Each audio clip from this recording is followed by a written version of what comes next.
love the show. I love you guys. Fucking, let's go Jets. Jets, Jets.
We can't all be beautiful.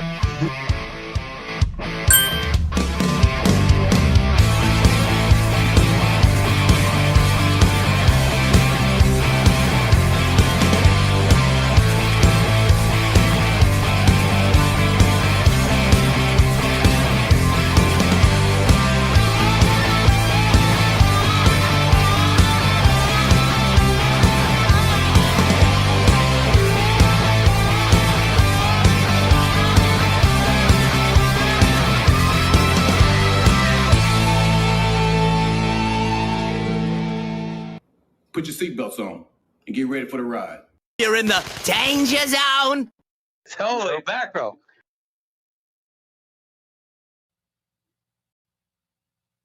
Holy mackerel, indeed. We are here in the DZ, another Friday night. Murph, what is up, my brother? Hey man, it's the usual. We're back in the DZ. We're in the danger zone. We're here to chop it up, talk some ball. We have a really big show here. 2 guests, not one, 2 guests, and we're really going to start breaking into this off season. But there's still so much to talk about, and where better to do it than here with the homies and with a few beverages in hand. Indeed. I don't know. The studio made some updates. I'm kind of hiding here I can behind see the that. Here, hold on. No, yeah, hold on. What the hell? That's Let's do interesting. this. Yeah. They also made the chat font like 30. Yeah. Yeah. Let's Well, see. Oh, look at this. dang, you get a lot of chats there, but it's still covering you up. How is that? Yeah, I got don't know you. what to do about that. Maybe. No, Hmm. I got you. Give me 1 second. Yeah. You know, hey, it's a live show, right? Yeah. Technology it screws you every time. I had issues myself with the camera. As soon as I logged on, the camera's like, camera failed to restart. It was just giving me issues. I had to unplug it, plug it back in, different things. But I got it to work, and eventually maybe we'll get this chat thing to show up too. But We will. I'm sure the folks are fine regardless. Hey, look at that. See, but now I can't see it for some reason. It's weird. Yeah, when I do that, what's going on? I hide. Yeah. Anyways, bro.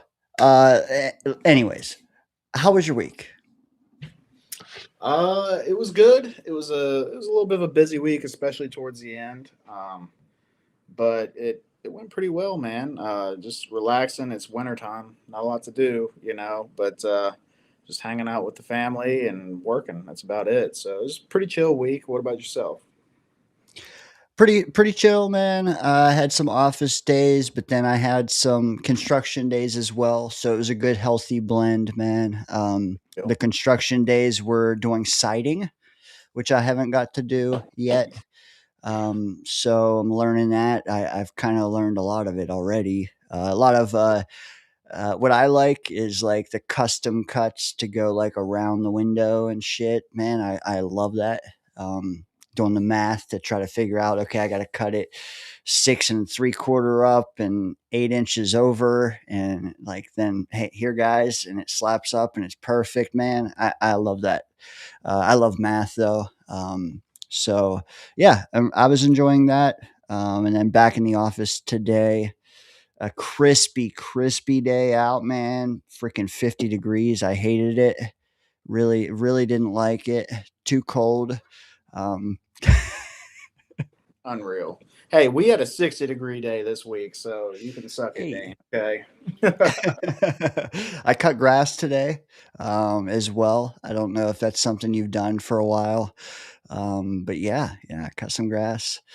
But yeah, 13 in the chat already. I'm sure that number will grow as it does. Man, big show tonight. You know about it, but the premise, here, let me grab it here.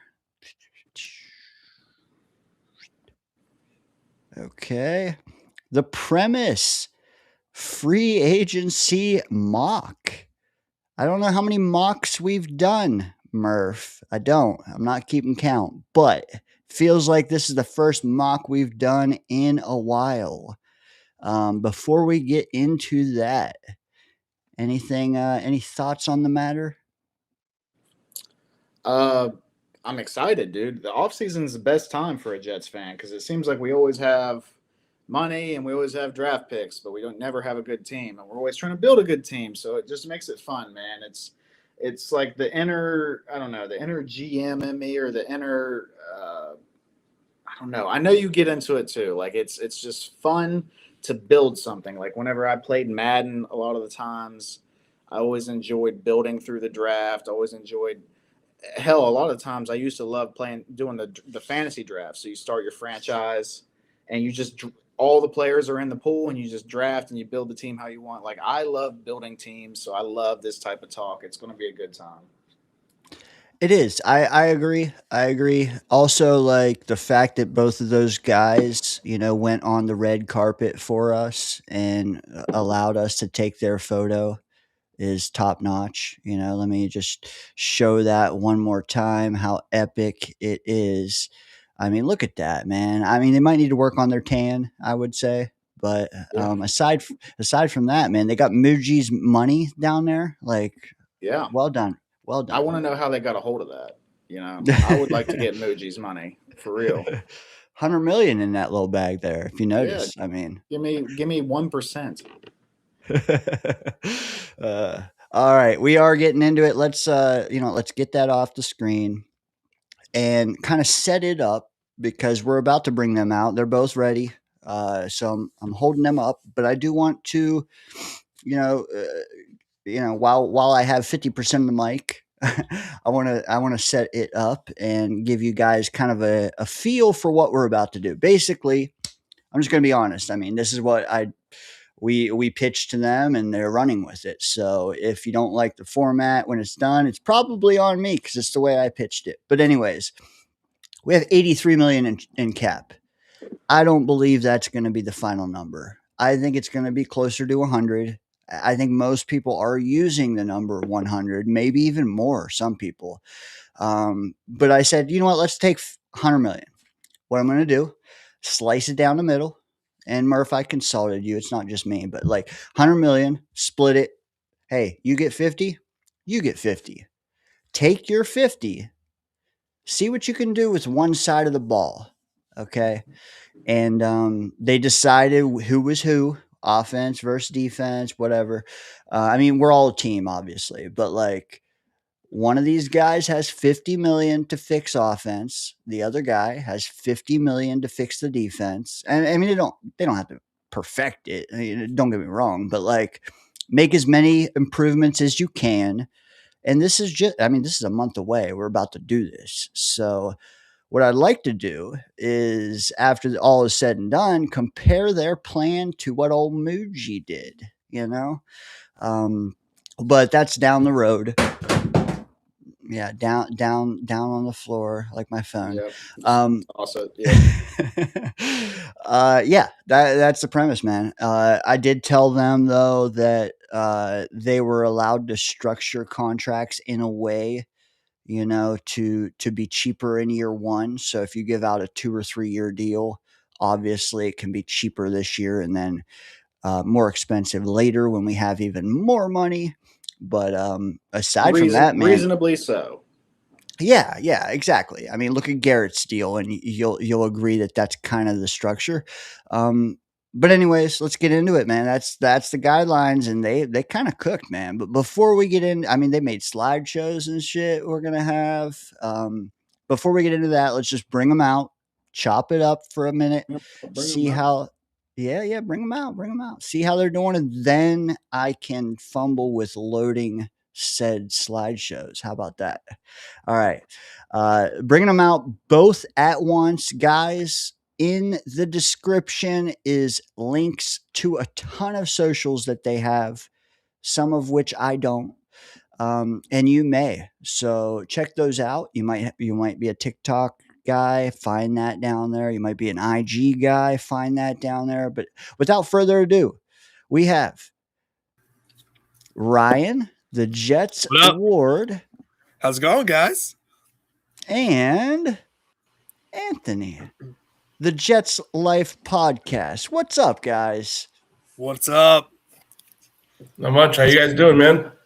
Not bad, not bad. How are you doing, bud? Hanging in there. Dane gave us some homework. We ran with it. Oh So, yeah, Let's see if we passed the test. it was a fun week. It was fun to put together. Dane, appreciate the opportunity. Murph, awesome seeing you again. But yeah, time to see how this whole thing shakes out. That's the best kind of homework whenever it's something you actually like doing, Yeah, for sure. Talking about the Jets, it's something we like doing, we love talking ball. Yeah, we're so, psychopaths for that. Yeah. When no Dano doubt. messaged me about it, I grabbed my notebook that's right next to my computer. I started writing down names already. I'm like, all right, who are we gonna go for? Stuff like that. And we had a little practice with me and Ryan. He was on my show about a month and a half ago, and we did the same exact thing. So It was fun. It was a good time. Perfect. I'm sure somewhere in that notebook is Isaiah Likely. I hope. We'll see. We'll see. You will see. Likely or There's not. better tight ends. Unlikely. Hey, I gotta ask real quick, Anthony, Ryan, did you guys know of each other? Were you in similar circles before? Like maybe you had seen each other on this show, or just curious about that. I saw Ryan once as a guest on your show. I think he was actually co-hosting with you, Murph, on the day that I reached out, connected with him, invited him to my show, and there you go. Yes, that's me. Likewise, I saw Anthony on your show and everything, and liked what I saw. I was blessed to be on his show as well. It was a great time. Mm-hmm. So it's great to be able to co-GM with them on this one. Dude, Awesome. facts. Also, like, I love the little like small creator rap pack we got going on, man. Have had both you guys on a million times, and every single time is like received very well. So appreciate both of you guys, especially on a Friday night. I know that's not ideal for a lot of people, but hey, the chat seems to find it ideal, and appreciate you guys joining us. Hazel, she is channeling her inner Mark Sanchez, and she says, "Don't forget to hit the like with a knife sign, whatever that means." So yeah, hit Swear, that Stab right the like. in. Nothing implied there, guys. Nothing. at all. No, not at all. Yeah, not going to mention Sanchez or Darren Lee or anything like that. Right. Um, Bunch of criminals. Yeah, bunch of criminals indeed. Appreciate the chat, man. They're filing in. We got 18, 13, jumped up to 18. So appreciate them. Before I introduce the slides, because I do feel like they can go fast or slow, we can kind of pace it out. Kind of give us, Ryan, I'll start with you. Kind of give us what you feel the coaching hiring cycle, what did you get from that? Are you more optimistic than you were a month ago? Are you less? What do you think about the last month for the Jets? I'm excited with the coaching hire. Frank Reich is a big one. I know a lot of people are like, oh, he's an old school type of guy. Is the game passed him by? I think he's still got a lot of genius up in there. I'm happy that we bring in a veteran. I would have loved to keep Engstrand around and had Frank Reich as the veteran in the room, as like an assistant. But as our OC, I'm happy that he's here. Love the Bill Musgrave hire. I think that's brilliant, bringing in a long-term quarterback coach finally, instead of a running back coach trying to impersonate a quarterback coach.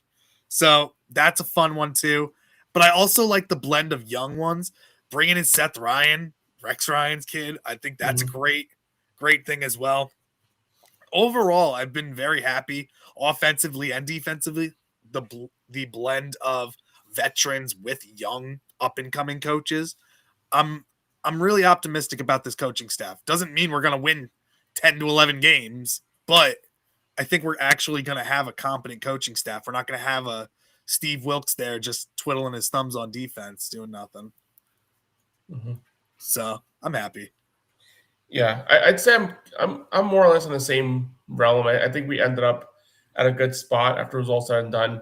I think the biggest concern going through this whole thing is I think the lack of vision is probably the part that concerns me the most. Going weeks without, informing Engstrand he was going to be let go, making that decision sooner. I know there's a lot of, speculation that Woody was behind the scenes and kind of made that the thing that had to be done based on the amount of money you would have to pay for Reich and potentially with Wink Martindale at the time. But I would have loved some organization from this organized group. But at the end of the day, they pivoted. They got more or less a staff put together that, and this isn't saying much, but looks better on paper than it was last year. We'll see. I liked Engstrand. I just wish we had an opportunity to see what he could do with someone decent throwing the football around, because he looked like he could scheme things up. I don't think he was by any means, a Sean McVay or great play caller, but he showed some signs of being, kind of a current day type of offensive play caller that we haven't seen run through those doors in a long time. Would have liked an opportunity to see him actually put something together with something decent at quarterback. But revisionist history, we got what we got, and I think we landed at a pretty good spot overall.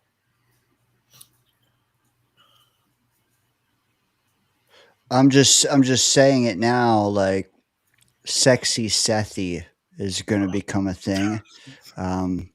You heard it here first. Murph, you know what do you think of the hirings? Because we're not going to get a chance to fully flesh them out tonight. Excited about Seth Ryan. What about any of the other ones that we haven't hit thus far? I'm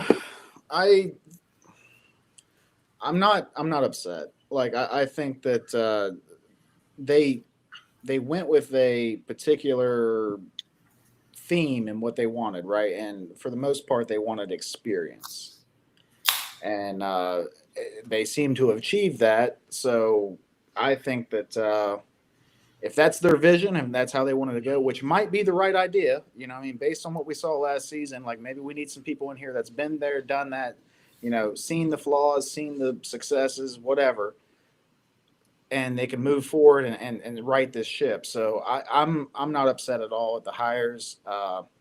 It's finally maybe given me just a little bit. I had very, very little hope for Glenn, and it's finally given me just a little bit. I still think that there's a lot to be done, and they got to show it on the field, man.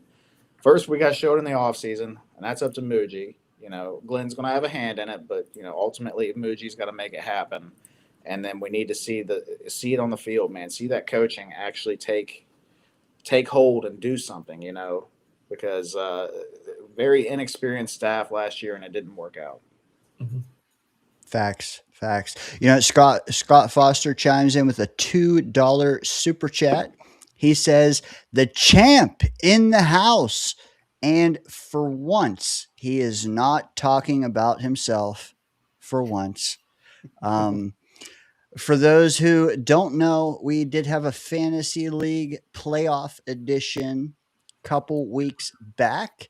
And as you see here, the leaderboard I mean, god damn, Anthony cooked us. Anthony, most of us have not spoken to you since. What can you say about your domination? I mean, the thing I'll say about like my strategy there was, yeah, I kind of took a look at the teams I thought were going to make it to the end. I thought the Patriots had an inside track based on their opponents. Seem like they have a favorable avenue to get there. And then the Seahawks, I just felt very confident with what they had, what they were brewing at the end of the year. Found them as a team that would walk their way to the end. Obviously, a lot of good opponents there in the NFC West to leave that division as the number one seed overall. I kind of took it as, let me take the quarterback and the number one defense that we see making it to the end and see how it goes. And that's exactly how everything played out. But it was a fun time. I really like the format. Appreciate Scott for putting something like that together. I'm actually going to try and do something similar like that with a few of my friends and a few of my siblings out here because, again, the format was pretty awesome. Picking 7 or 8 players and that's it, and you have no bench, and you just gotta like kind of every week look at who's playing against each other and just survive. When that guy's out, you're out a player, and it's a really neat format. So appreciate Scott putting that together. Who was your star players, just for like context? Darnold, McCaffrey, Patriots defense, obviously. Hunter Henry got me some points. I forget who our receivers were. I don't think I had much pop at receiver. I forget the receivers, but Darnold's one that basically kind of walked me to the finish line. Jacoby Myers, Mims, and Higgins. Yeah, that's right, Myers. But he was one and done with Jacksonville.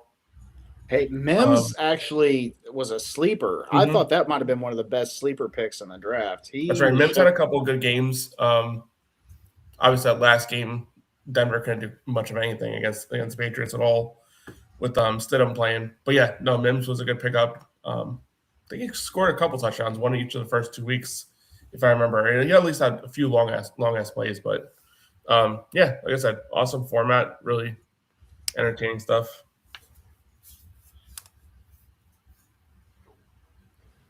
Sorry, I was just distracted. I got a message from Charles Gorman that he still hasn't seen 8 Mile, and he's probably scared that he can't call in tonight unless he has watched that. 8 Mile?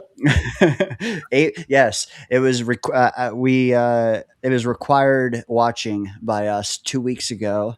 Last week he apologized. Now this week he's apologizing again. Charles, the hell, man.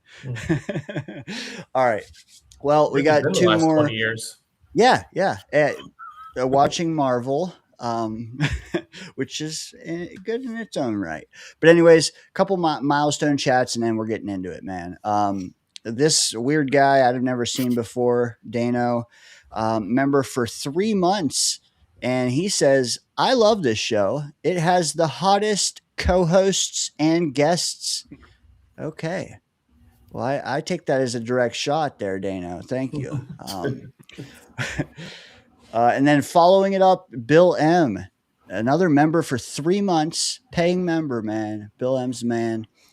He says, this show should be sponsored by Manscaped. Yeah, it might, he might be onto something, guys. All right. Let's get into it. I have slot. You know what? How do we want to do this? Because I left it open. Who is offense and who is defense is what I need to know. I was offense. Yeah, Okay. that's defense. Okay. Ryan, he just gave all 50 million to Brees, and that's all. Damn right. That's all we needed. Offense is loaded. All right. You know what? I let Ryan pick first, so why don't we start with Anthony's slides first? Does that sound like a deal? All right. Let's do that. And again, like, don't burn through it. Like, give us a chance to maybe comment on 1 or 2 of the signings. And Ryan, you included. Like, this isn't a competition, is what I'm trying to say. Like, it's a team process. So, Ryan, if you hate one of Anthony's signings, tell him. Chat, if you hate. I got Chat. you. If The you check hate is already- these signings, The you check got to is tell already us. cleared. The check's already cleared. You know what? Here's the other thing I want to say. Like, you have $50 million and you both had a whole mess of problems to fix. Mhm. There is no perfect formula. I want to state that up front. Like, there is no perfect route through this off season. So what we're showing you tonight is one path. Okay.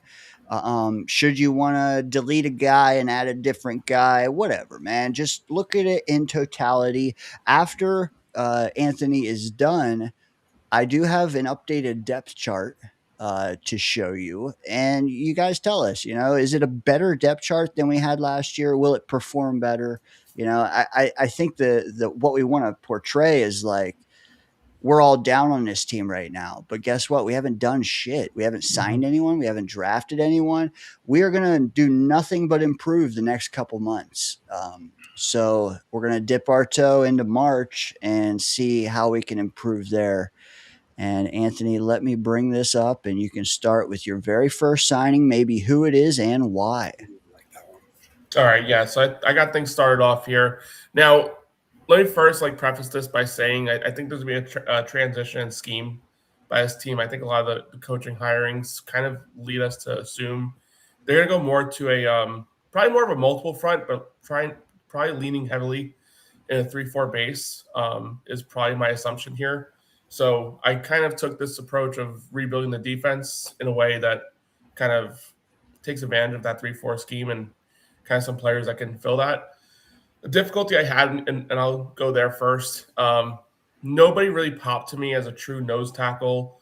Kind of, you don't have your Chris Jenkins out there, guys that can really stuff the middle. So I had to kind of get a little creative from a defensive front standpoint, just go multiple bodies and keep it rolling.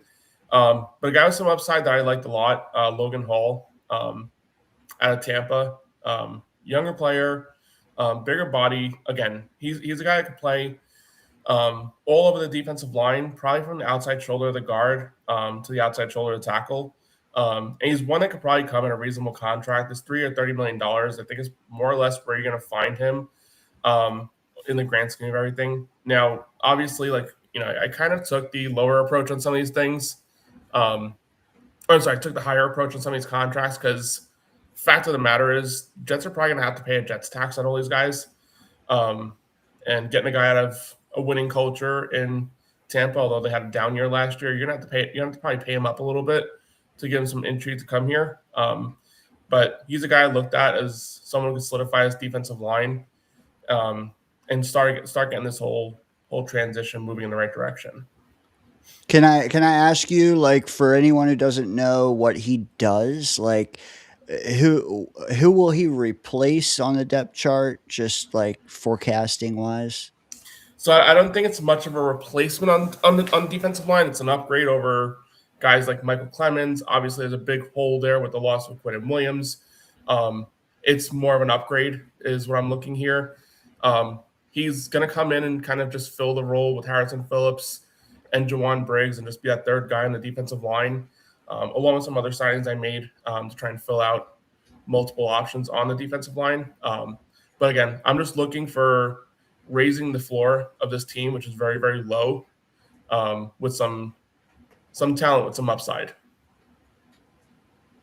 Hey, it doesn't take much to upgrade from Michael Clemens. I might be able to go out there and do a better job. I don't know. But either way, I do like this signing. This feels like one of those sneaky JFM signings. You get a guy in here that's going to put in the work. He might not be the most noticeable guy out on the field, but he's out there putting in the work and he's making a difference whether you can tell or not. Right. Also, I love that graphic. Yeah. I was rolling a little bit until Google Slides prevented me from beautifying my slides. There's a couple in here that don't have the right format, but I tried. Either way, he reminds me of a lot of what a Muji move would be, like Jawan Briggs type of player, that high upside and everything. You don't know much about him, but then he comes in and makes a ton of plays. I like this signing a lot. Right. Good deal for him too. Mm-hmm. Yeah, I mean he's by no means perfect. His run defense can be a little spotty at times, but I kind of supplemented that with some of my other signings to make sure we're kind of rounding out some weaknesses here, some strengths in the same area along the other sides of the ball or other parts of the defense.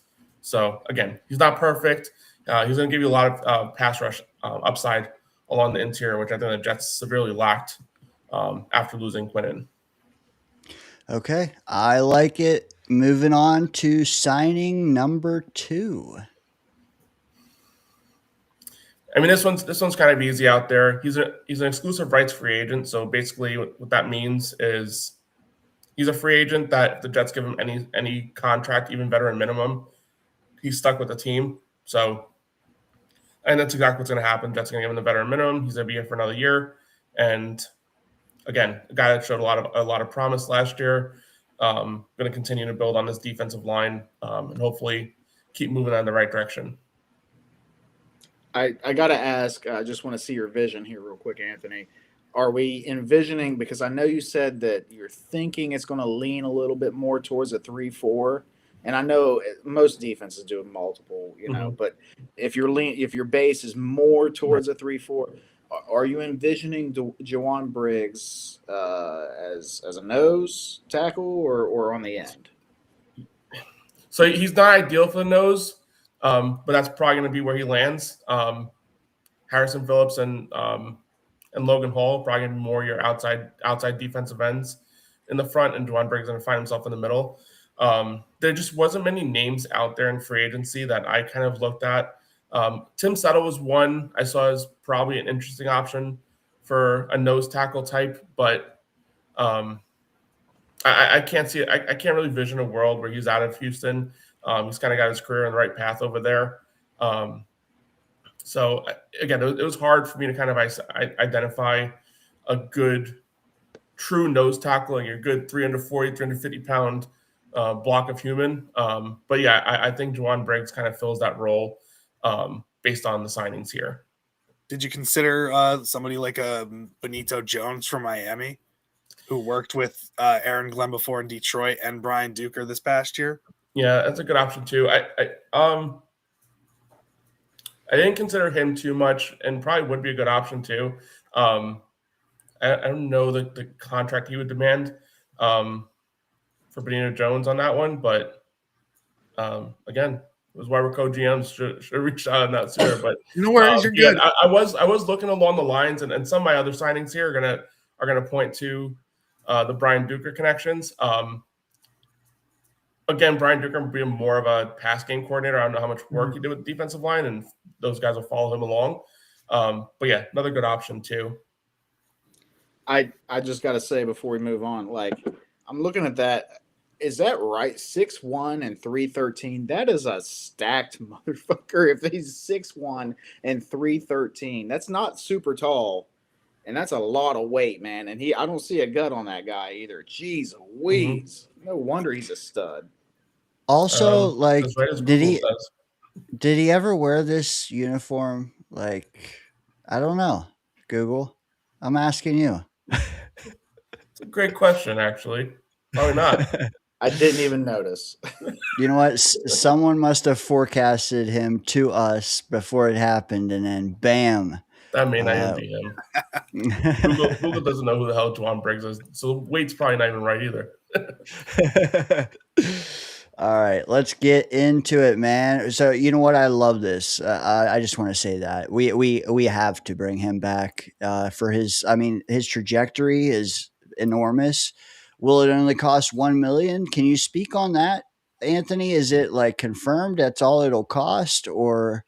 So yeah. So when you're an exclusive rights free agent, basically any contract that's offered to you, as long as the contract's offered, basically like you can't sign anywhere else. So usually when there's an exclusive rights free agent, they're mostly signed for a veteran minimum. So he probably actually signs for less than $1 million, to be honest with you. Sign me up, man. Sign me up. I think the veteran minimum is like $795 or $785 or something like that.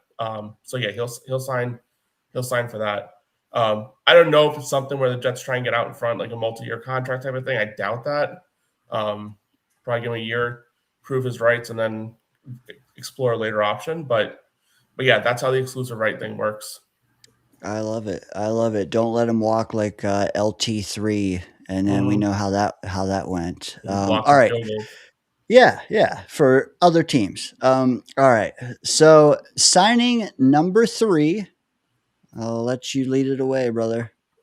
So this is where the graphics started going away a little bit.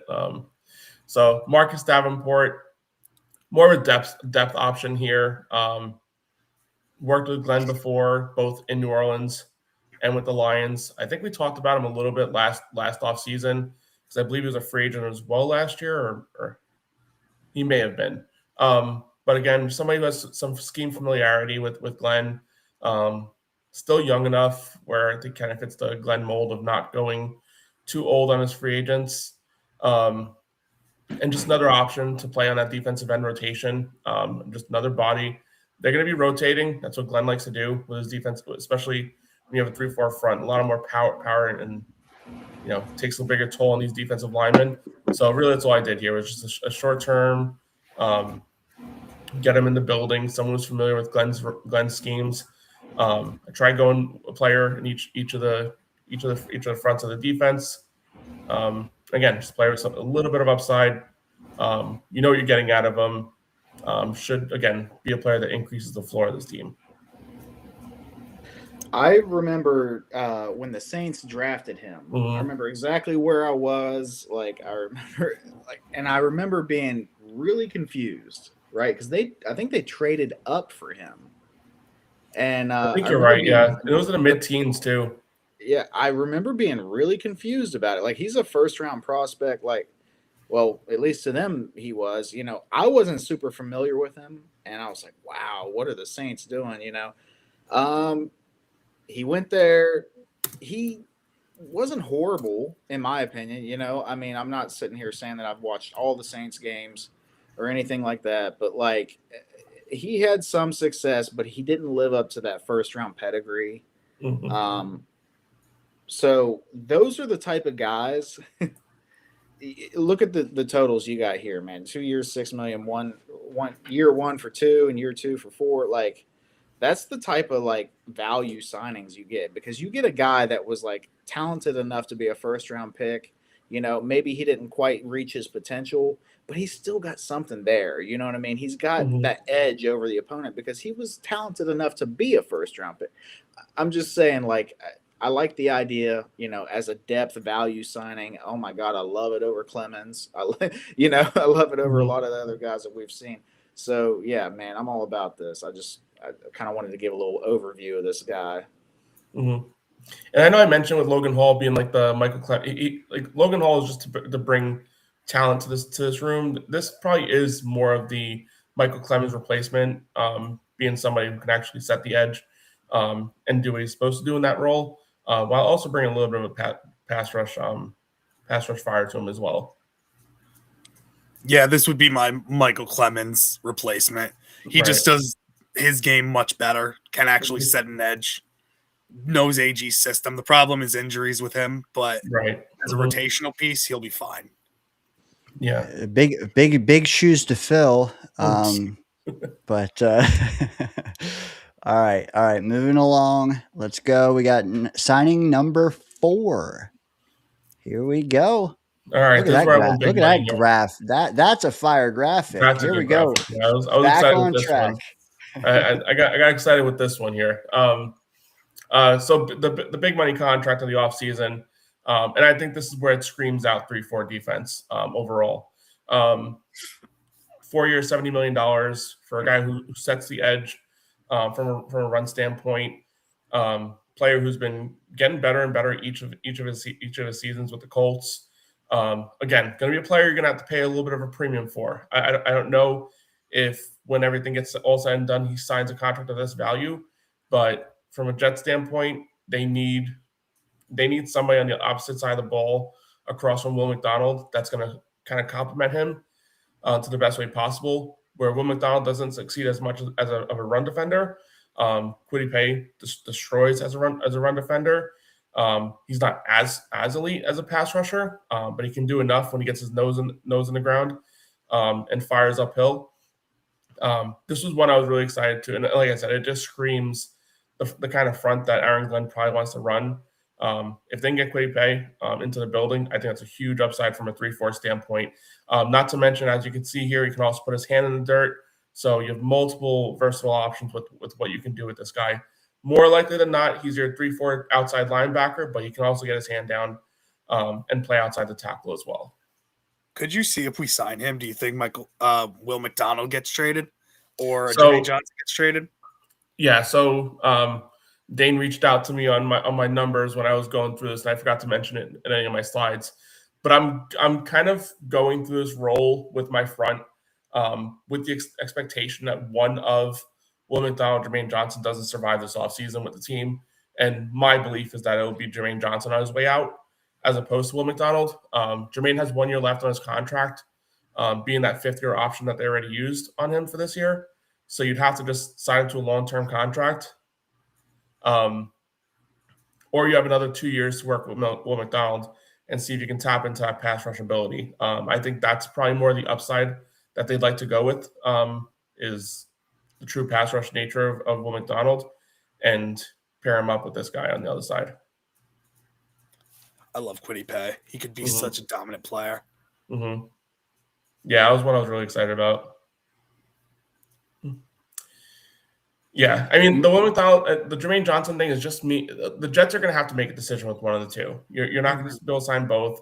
Do I want to trade Jermaine Johnson, especially at this low bar he's at right now because of how he ended last season? No, especially coming off the Achilles, an extra year to recover from it. Not necessarily, but again, something has to change with this team.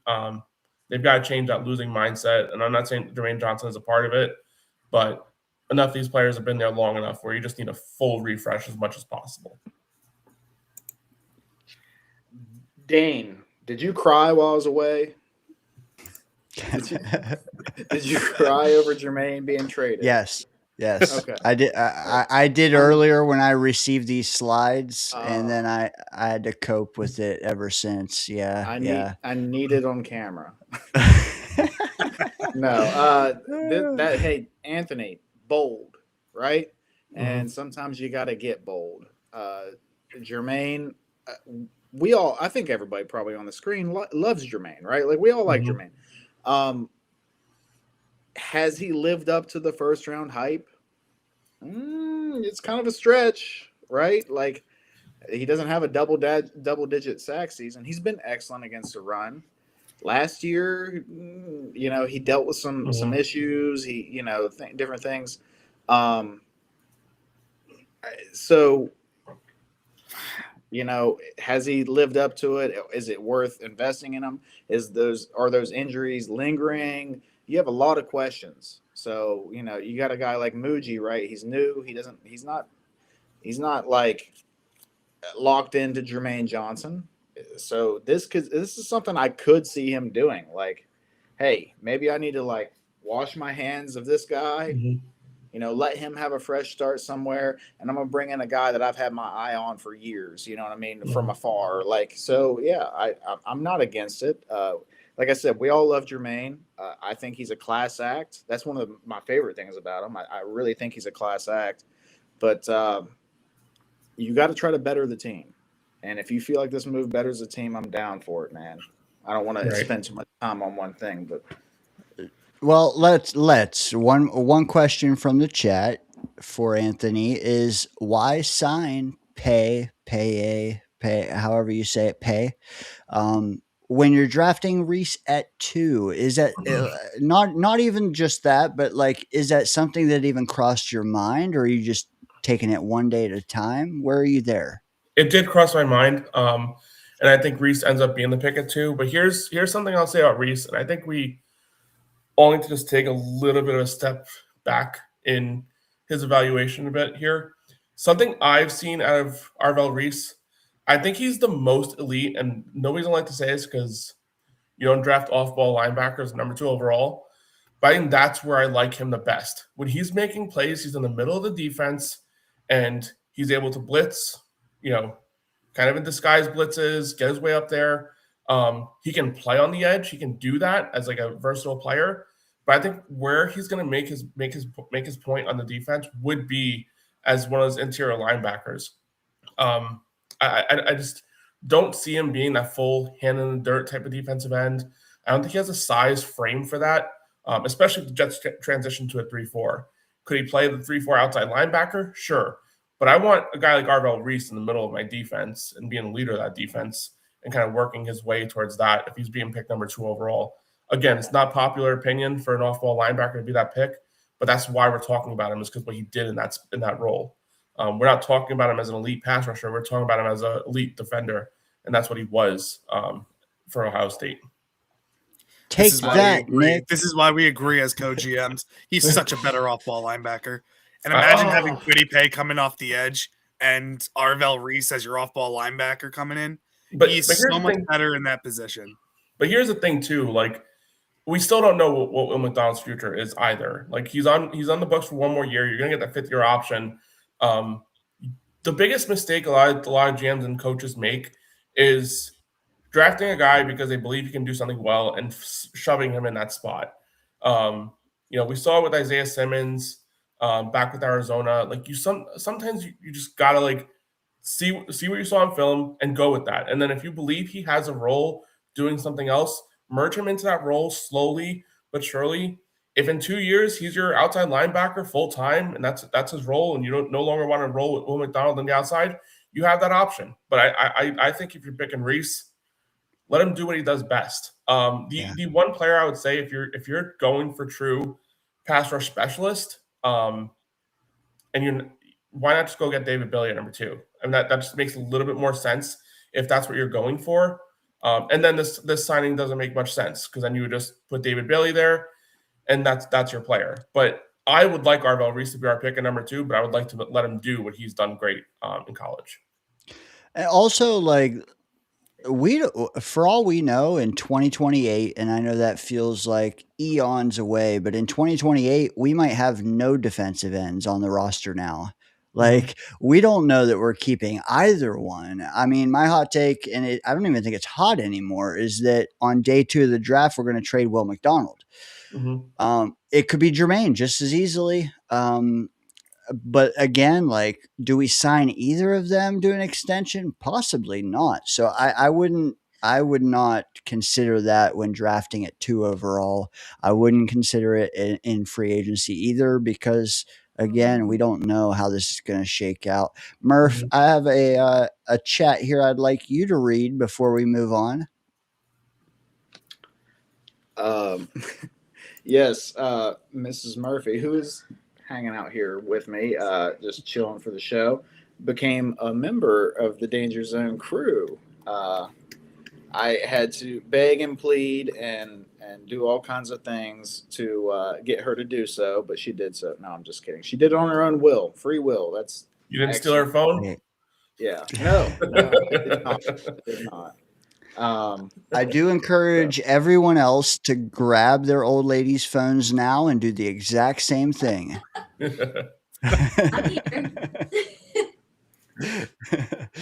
Hey, legendary. Mrs. Murph will be spoken about highly. Hey, should be spoken about highly when we get to the Danger Zone playoff pick'em.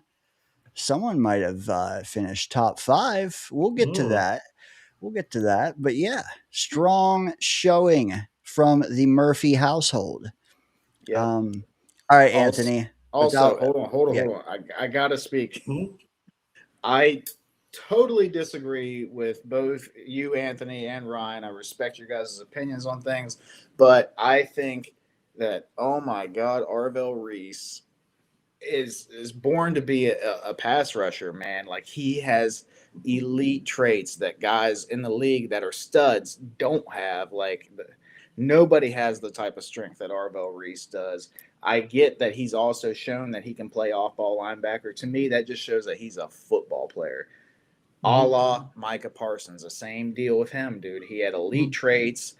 He was an excellent off-ball linebacker, but, dude, what's worth more to your team, right? A stud pass rusher or an off-ball linebacker. Like, so yeah.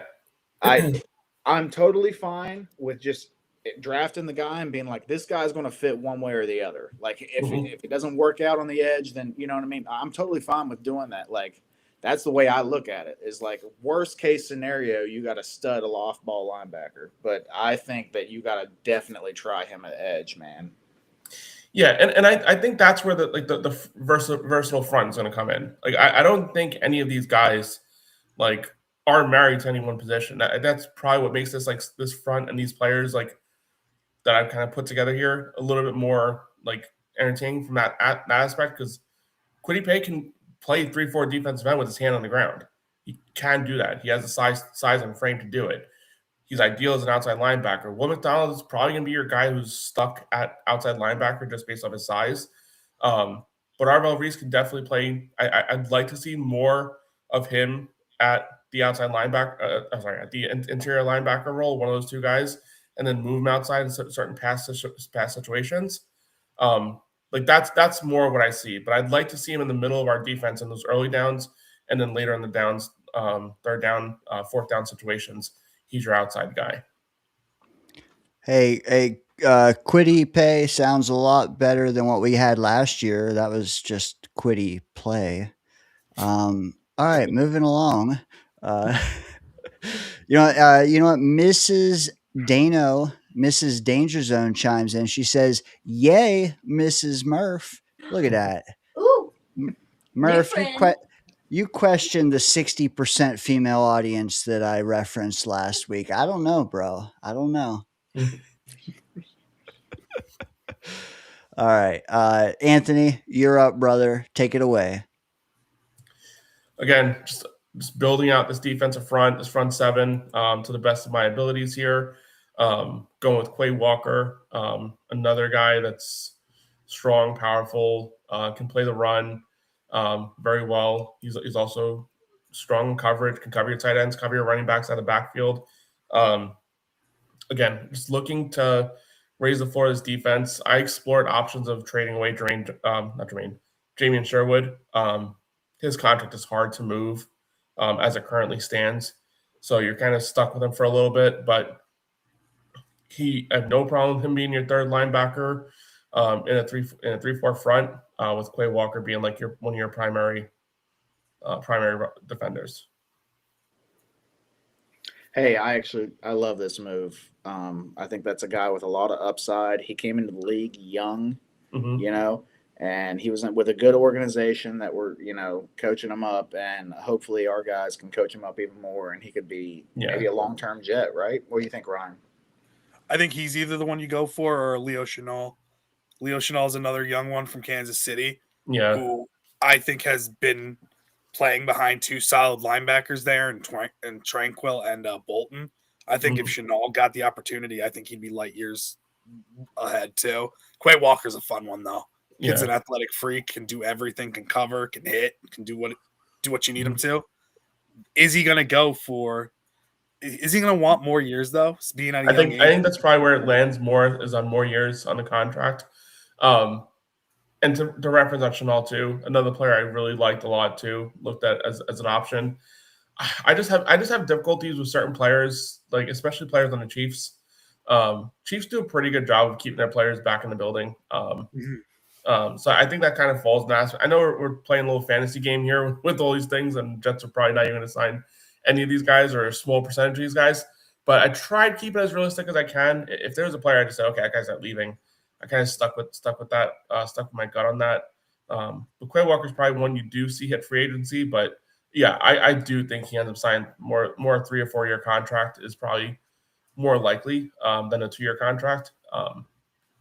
But it's hard with linebackers too, because being a position of less value, a lot of times they don't hit for big money. So they normally do go away with these short-term contracts, try and rebound again in a couple of years when the money gets bigger.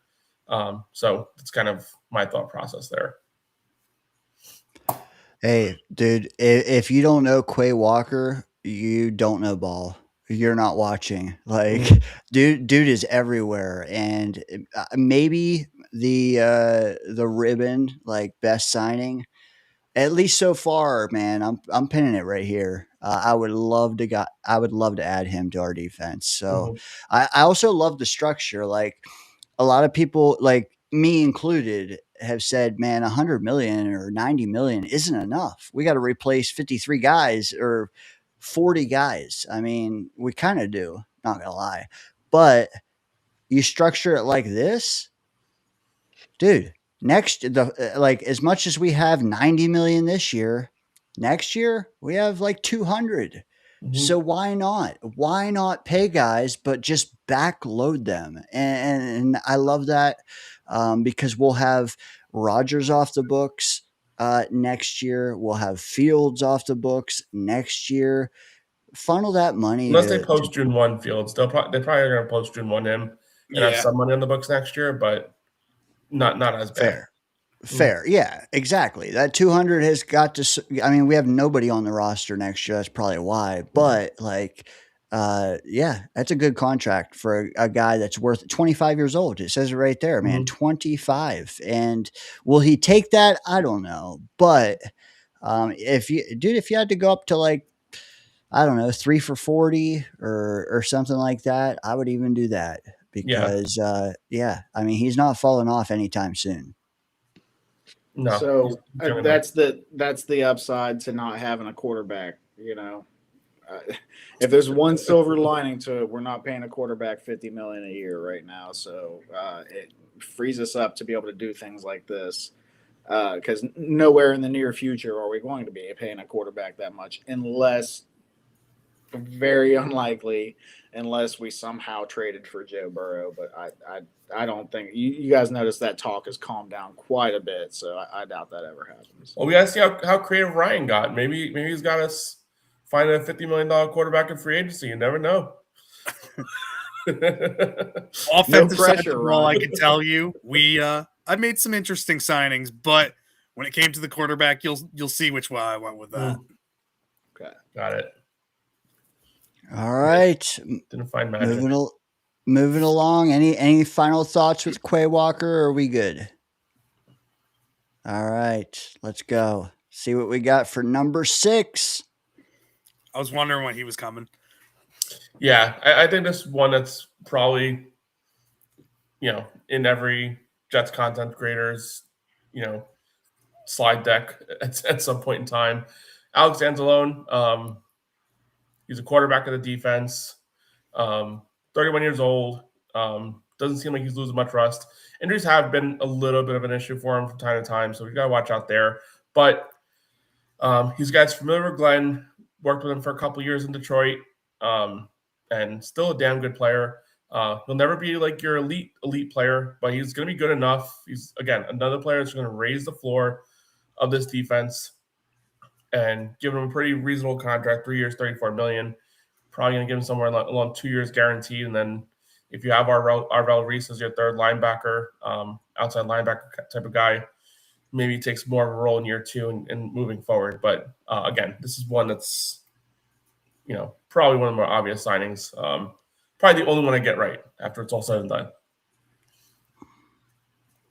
Probably the only one I disagree with too, but Ryan, Murph, I mean, the dot connecting makes sense. He's probably coming. I'm not going to lie. I just think that it's going to age poorly. And that's nothing on you, Anthony. It's more on, Yeah. the age and, the vibe of the Lions fans that I spoke to, who say that he's a massive over pursuer. But we'll see, man. Because like even if he just imparts the knowledge he has of the Glenn defense to the younger guys, that could possibly make it worth it alone. So Murph, Ryan, anything to add about Anzalone? Anzalone would be the CJ Mosley effect. We missed such a veteran linebacker back there after Mosley left. You saw Sherwood take a step back. So bringing somebody in who knows Aaron Glenn's system, who has a close relationship with him, and who could actually be a player coach on the field to help him in a 3-4 type of defense where he could be in the middle of the linebacker core with Sherwood out there to help him, I think could be so beneficial for him. I think it makes perfect sense. A 3-year contract. I don't know if I'd go a 3-year contract, maybe more of a 2 and everything, because he has been banged up recently. Yeah. But just getting him in here, I think, does so much, bringing in Aaron Glenn's type of players too. So, and he had he had great seasons under Aaron Glenn in Detroit. So I think it just makes too much sense. Like that. Yeah, so Anzalone, of course, the age worries you. You know, he's not just barely 30, he's 31, you know, probably going to turn 32 this coming season. So he's a guy, like you guys said, he knows Glenn's defense. So that's the plus. That's like a huge plus, right? Like you mentioned the CJ Mosley effect, like somebody that can get in there and can kind of lead people, you know, because that's an underrated aspect. When we didn't have Mosley, that did make a difference, in my opinion.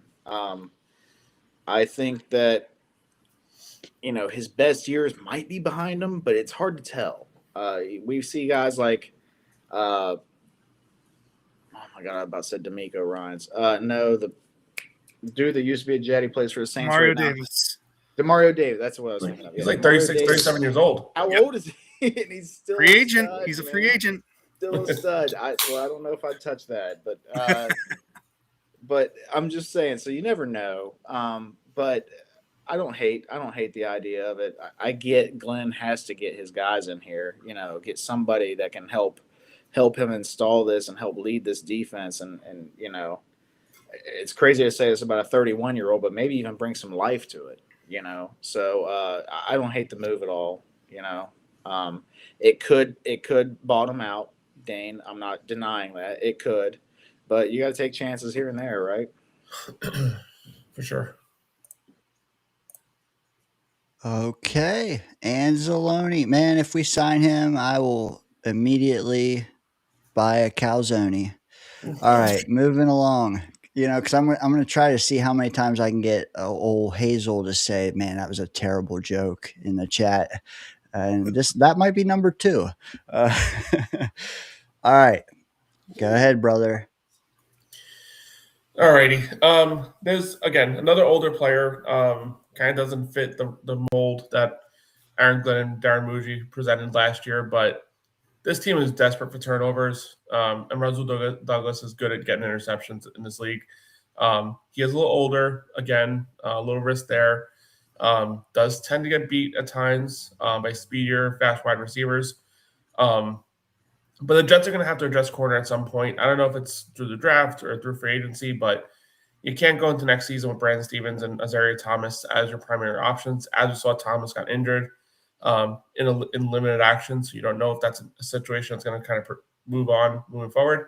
I hope he doesn't have that, but the fact of the matter is we've seen him very limited time, and he's been injured. So got to bring someone in, got to get turnovers, and I think Russell Douglas is one that has been around the league for quite some time and has a proven track record. Also, we see him wearing that Dolphins uniform.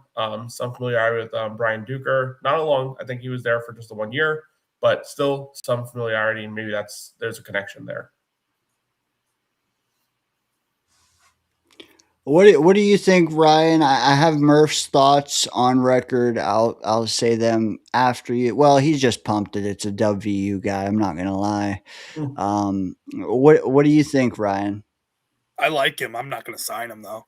There's other Dolphins DBs that I'd rather have. Cater Kohau is one who could play in the slot and on the outside. I understand he was injured all season last year, but he was looking like a bona fide number 1 cornerback in Miami when he was healthy.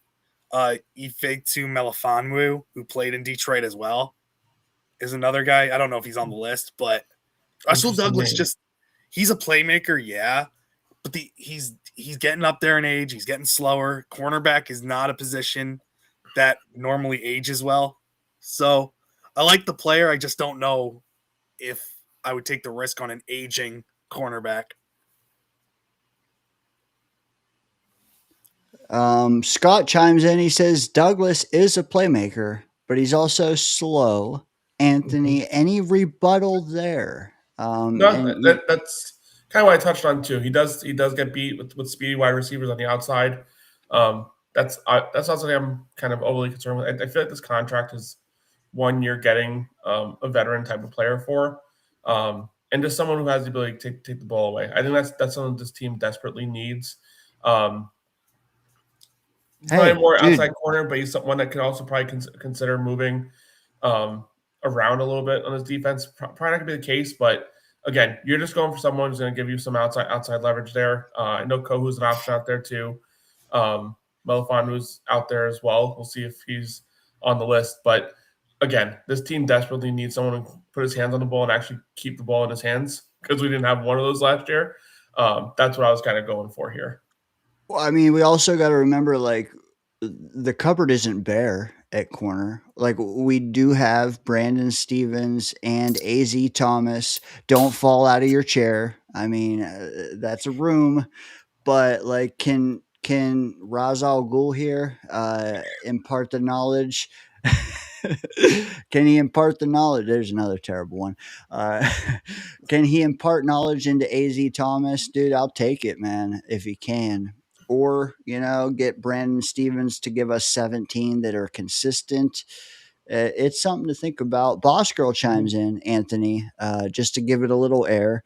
What do you think about possibly spending even more, Mr. Over Budget, and signing Alante Taylor?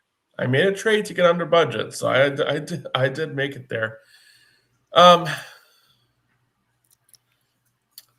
I think what they're gonna try and do, like, and this is part of the reason why Russell Douglas kind of fell in my thoughts there. I think they do want for Azari Thomas to kind of cement himself as a cornerback as one of the top two cornerbacks on this roster. I don't think they necessarily want to take that away from him.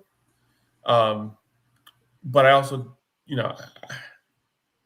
it's a weird situation. It reminds me like that Bryce Hall year where like everyone got all up in arms because the Jets went out and got DJ Reed and Sauce Gardner in the draft. And it's like, oh, what about Bryce Hall? He's the cornerback one. Like, I do think this regime likes Azariah Thomas, but I also think they're going to need to find a way to make sure that if he does go down with injury again, or, if he's not the player that they kind of think he is, going with kind of a low risk type of move where you're just getting some veteran stability there, it probably makes more sense to what they're trying to do than going heavy with a big time contract, someone else. Can I answer this one too? Alante Taylor ain't leaving the Saints. They lost Paulson Adebo last year to the Giants. They need cornerback help. They're going to do what they can to get him back. Good insight. I like that. Because, if he's not even going to be available, then what say you, boss girl? What say you? Give her a chance to rebuttal. Murph, you didn't have a chance to talk about Rasul Douglas. I kind of teased what you were saying on your way out. Do you want to chime in on that a little bit? I'm admittedly a little biased. It's a WVU boy, so of course, I'm all about it. But aside from my bias, like, the guy has made a good career for himself. He's a known playmaker. That's something that we need. We need somebody that can come down with some picks and, so on and so forth. We're talking about a 2-year contract. It's not like we're dedicating ourselves to this guy for, the future forever. I think it's excellent depth to bring in because, like, as Anthony said, we can't just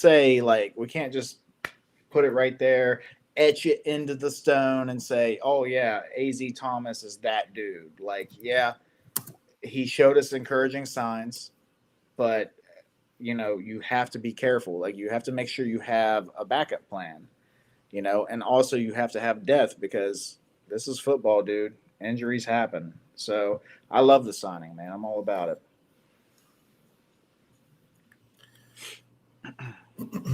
My bad as I unmute here. Okay. All right. Moving right along. Next one. 8 out of 9, mind you. I think that's probably one of the positions I'm going to value highly from a Jet standpoint. After drafting Jamal Adams and Marcus May in back-to-back picks back in 2017, whatever it was. The Jets have ignored the safety position for far too long. We had Whitehead for a couple of years that we gave him a pretty decent contract, but outside of that, it's been a bunch of one-year contracts, just with guys that maybe don't have the amount of upside. I like Cam Curl a lot. Again, another player that just screams versatility on the back end of your defense. He's not going to be your deep center field player. I think that's still a need that the Jets will need to address at some point in time. But he's going to be your kind of inside the box safety, can make tackles, can rotate around. He can play some nickel. He's been everywhere on the Rams defense. Still very young. Might even get 4 years on his contract because of his age. Try and get that third contract at the age of 29 years old. But again, Jets need to, at some point in time, address the safety position, and I think he's one of the top options out there, where you can probably get him for a reasonable contract outside of some of these top end guys in free agency. Yep, I actually like what Boss Girl's throwing out there. I like AJ Halsey as well in the draft. I'll take about anything. Just get two safeties back that I can play. That's all I'm asking for. If we walked away with Cameron Curl and Thieneman as our safeties, I'd be so happy. If we couldn't come away with Cam Curl, you saw Malachi Moore. It could be your third safety. That's turning a weakness into probably a strength on this back end of the defense. Yeah. Let me get the opinion of the guy that can curl. Murph, what do you think of this signing? Now that you said that, I love it. No. Yeah, so Cam Curl, we saw it in the playoffs. The guy was making plays. He's been pretty rock solid, his NFL career so far. I'm all about it, man. I don't think that he's an elite safety by any means, but he's definitely a piece that can be part of a winning defense, right? And I really like that signing, man. Safety is something that we've ignored for years now. We're trying to put guys out there, Tony Adams, whatever, retreads, whatever. This is not that, and this is the type of move that we need to make. And like you said, we also need to put a little draft stock into a safety as well, as far as I'm concerned. That duo would be excellent, But if they decide not to draft, then they need to make sure that they have two starting safeties, good starting safeties, right off the bat. I don't care to pay for it. I really don't. I'm tired of not having interceptions. I'm tired of our secondary being a joke, aside from maybe one corner. Let's fix that. We could use some insurance over the top of Brandon Stevens, AZ Thomas. Yeah, Curl, dude. Can I take that back? That best signing. I'm sorry, Quay. Cam Curl might be the one, man. I love it, and not just because I know the name, but another guy who's 25. I would give him 3 years. If he took this deal right now, I'd sign him. Oh, yeah. It takes me back a couple years ago when we could have, for a moment, I don't know how many were plugged in then, but for a moment we could have possibly went and got Justin Simmons. I don't feel like it was that long ago, but and then he Marcus went Williams on. Was the one I was super excited about a few years ago, and we were right there with the Ravens. And then obviously Ravens being a winning culture, tie goes to the Ravens. But that was one I was really excited for. And they aged poorly for us. Just go get your guy. Murph sounded off. I've made a few shorts about it lately. Improve that safety room, and it will pay dividends. This team does not want to do it. I hope they do this year, and this will go a long way toward me not having to chop up so many shorts. So yeah, let's do it. All right. 9 out of 9, man. Here it comes. The last one on the defensive side of the ball. And mind you, I feel like the roster you put together already is going to perform better. Keyword, perform better than last year, but let's see how you rounded it out. I mean, if it's Clemens, then all bets are off. Yes. Okay, so when Dane gave us this little homework assignment, he did say he wants the vision of going into the draft. I forget exactly how he worded it, but without any needs, any direct needs. Ideally, you go into the draft and you kind of, are envisioning a safety in the second round. But I think another one that makes too much sense. Familiar with Glenn's scheme and Brian Duker's scheme, played in Detroit, played with Miami. One that makes way too much sense. Again, I'm screaming this from the rooftop. Versatility. Can play in the back end. He can play in the slot. He can play all over the defense. The more players you have like that, the more confusing it gets for offensive play callers and offense and quarterbacks to kind of identify what's happening on a given play. And guess what that eventually leads to? Turnovers, which is desperately, I don't know if they knew that existed last year. Moves like this and getting players like this who can do a little bit of everything is the recipe to causing offenses to make mistakes. Again, another move I think just makes way too much sense when you connect all the dots. I love Melifonwu. I think he's very underrated. Young player, can play cornerback, can play safety, can come up and play in the box, can play deep, can do anything. He's a solid player, great depth back there, and can start in a pinch if you need him to. Still young, and like you said, played in Duker's system, played in Aaron Glenn's system. I love this move.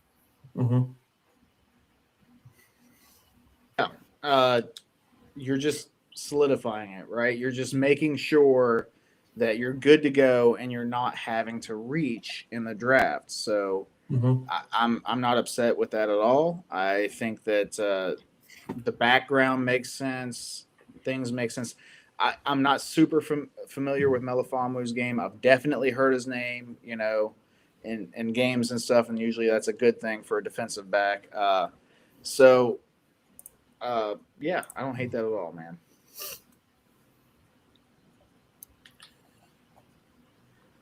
And I believe that concludes you, Anthony, right? That is fixing the Jets defense minus the draft. Yep. $61 million of year one budget, $13 million trade away in Jermaine Johnson gets me right at $48 million. I got $2 million to spare. I'm gonna put that in my back pocket and go shopping this weekend. The one thing I will say, did you decide to bring back any of our other guys? Like Jasir Taylor or anybody like that? So, I mean, to be honest with you, everyone's got to go. It's kind of my vision here. Juwan Briggs was the one that I brought back, but they're going to need to overhaul this entire defense, I think, from the ground up for the most part. I mean, Harrison Phillips, I think, eventually gets a contract extension. Would make sense. Maybe give him an extra year or two on his contract. But yeah, I didn't really look at anybody on the like Jasir Taylor. I mean, I wasn't crazy about him. There was nobody on like the re-sign like kind of target on the defense. I felt like has got to bring him back outside of Juwan Briggs, and again, that's a no cost move basically. What I will say with this depth chart is that I plugged in the additions that you've made, and I deleted the expiring contracts that you did not include. The only thing I wasn't sure about was Cam Jones, who is, I believe, a restricted free agent. And then, they're going to give him like the right of first refusal is probably what they're going to end up giving him to bring him back to the building. McCrary Ball, which I assumed you'd keep, but I think that's an exclusive rights as well. So I went a little heavy on linebacker with the expectation of letting him walk out. I think he was a little bit of a headache last year when he was playing. Far too many penalties. He was dubbed a captain for some reason and did not personify a captain when he was out there in the very limited time he was. So, yeah, I had every envision of McCrary Ball not being on my roster. I see. Well, this is the updated depth chart, and we'll look at it again on the other side. I do want to say that, but before I do, I just wanted to highlight a couple comments that come in to us from the Jets Award. Real quick, guys, what could you tell me about this from Ivan Gonzalez? He says, would you pick wide receiver at 16 or trade down a few spots to add assets? We have no third rounders. I don't know if you guys knew that, but if you didn't, would that entice you to get off of pick 16? If there's any way I can trade down in the first round, I'm trading down from 16, trying to acquire another second round pick or a third round pick. You can get a solid wide receiver in the second round. Omar Cooper Jr., Surratt. There's some guys. Chris Brazell might fall to the second round who you can go after, who's very underrated from Tennessee. There's a lot of solid wide receivers that you can nab in the second or third round. Yeah. I mean, if any of the big three are there, being Tyson, Tate, or Lemon, then you kind of have to stick and pick. Is my thought. Anyone else? Yeah, I mean, I'd be more happy to trade down. The thing is, like, and I keep saying this, like, Jets are at a good spot at 16 where you're still getting like probably one of those like last few kind of blue chip, top of the draft, type of players. Once you get to like 20, the list kind of, I'm not saying it doesn't excite you. There's still plenty of players available, but like that top tier of players in this draft, it's very 16 is kind of when that drop off hits. Is what I've kind of noticed in plenty of mock drafts I've done. Because I've screwed around with the trading and stuff like that. If there's a player there you consider blue chip, whatever, and you want to keep building around this team, you might go there and pick. But then again, that might be the last opportunity you have for a team that views that player the same way we're talking about him to trade up. So, but a trade back is definitely something I'd be excited for. This team has a lot of holes to fill. But another thing too, to build more middle round depth, the Jets have like 14 picks in this draft or whatever it is, a bunch of day three picks in the 4th and 5th round. You can easily package some of those up to get back into the 3rd round as another option too. So it's not all about trading back to get more capital. They're not going to pick 14 players, nor should they. So you have different ways of getting more players in the building. I like it. And then Eminon, who I've seen around, he is a Jet YouTube content connoisseur like all of us, man. He says JETS, Jets. Appreciate that, Eminon, from the Jets Ward coming in.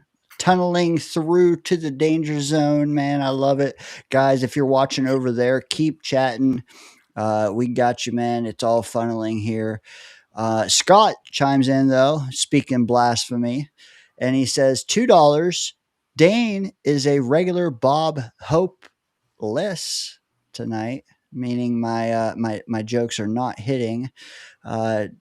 Definite blasphemy, guarantee you there. But anyways, moving along. I support the jokes, Dane. Don't be deterred. My man. Hey, you know what? You can't just sit up here and be just be boring. I don't know. Anyways, this is the depth chart. Quay Walker, Marcus Davenport, Logan Hall, Rasul Douglas, Cam Curl. They might not be in the perfect spots that Anthony intended them, but there's some new additions there, man. Quiddy Payne's in there. Jawan Briggs coming back. Anzalone. Notable subtractions. Let's go over that. We have not. Okay. Clemens out. Quincy out. Tony Adams out. Despite Woody Johnson, we don't want to give him a nugget, but hey, he's getting one here. Cisco out. Let me go to you first, Murph. Thoughts on the subtractions made by Anthony? I get it, right? We saw a product last year. That product was not effective. It did not work. Not even in the slightest. So the more guys you gotta send packing, that's fine. I get it. Also, I'm not deterred by not bringing guys back on cheap deals and things like that. Like, we still have the draft. We can't forget that we still have the draft, not just the draft, but the unrestricted free agents. So, there's a lot of things that can supplement this roster, but the main thing is like he's bringing in a lot of guys that, raise the floor of this defense. So I think that it works out well. Ryan, thoughts on the subtraction specifically? I'm not upset about it. The only player I'm pissed off about is Cisco because of the take I had on him earlier this year. But other than that, they need to go. They didn't do much to help this team. So Quincy Williams, I wish we had a better run with him, but it's going to cost too much money. Let him go.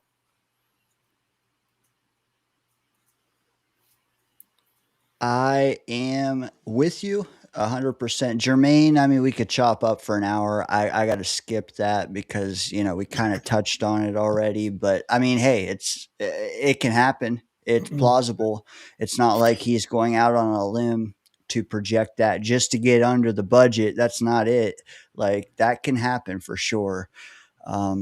But there is a chat I do want to get your guys' thoughts on before we move to the offensive side of the ball, coming in from a friend of the channel, probably a friend of most of you guys on the panel, the legend that is Dom C. Dom C. Yes. It's not his channel name, but it should be, the legend Dom C. But gun to your head, hold off on a wide receiver until day 3, or hold off on an edge until day 3. Volunteers to go first. I'll go first. I'm going to hold off on a wide receiver. I think we need edge more than a wide receiver. I like A.D. Mitchell. I like Isaiah Williams. Garrett Wilson's going to be coming back with Mason Taylor coming back too. I'm willing to hold off on a wide receiver till later in the draft. We need edge help desperately. We need to get pressure at the opposing quarterback. That was one of our biggest weaknesses last year. So that's tough. I mean, the crazy thing about it is like the wide receiver market in free agency is just so grim that you can get some players in that, as like you saw by like my mock off season, you can get some players in the building that can play edge. To where it's not as much of a need in the draft. Again, they're still going to probably end up picking an edge in round 1 or a receiver at 16 or round 2. But if you're telling me that we didn't get someone in free agency that's worth a damn, and then we also didn't draft a wide receiver until day 3, and Garrett Wilson is stuck with the likes of Mechie, Mitchell, and some guy in day 3, that's a little questionable from the front office standpoint, in my opinion. But again, we'll see how things play out. Murph, what do you think about Dom's question? And then I'll hit it. Yeah, so it's tough. That's an excellent question, Dom. I think, oh my God, both sides of the ball were a mess last year. But I think the offense was more of a mess due to the quarterback play, and the defense was a mess due to everything, and you can have like subpar everything else if you have an elite pass rush. So I think that you have to value pass rush over the wide receiver, because we do have a stud receiver. Like, Garrett is a stud, right? And Adonai Mitchell showed some promise. We can't put everything into the guy, but I think that it's easier for us to hold off on wide receiver until day 3 rather than edge. Also, if you're looking at, and I know, Ryan, we're going to get into it, but if you're looking at the free agency, I think there's some receivers out there. I'm kind of curious if you have one of them on there or not, but we'll see as we get on into this. We may not even need a receiver by the time we come to the draft. So I'm going to go hold off on the receiver. Give me the edge. Give me the Arvell Reese. Give me the Reuben Bam. Whatever you decide to do. Even Bailey. Give me the edge. Just to be clear, is everybody holding off on wide receiver? Yeah, all of you. Yeah. Yeah. Yeah. Okay. Well, I Alright.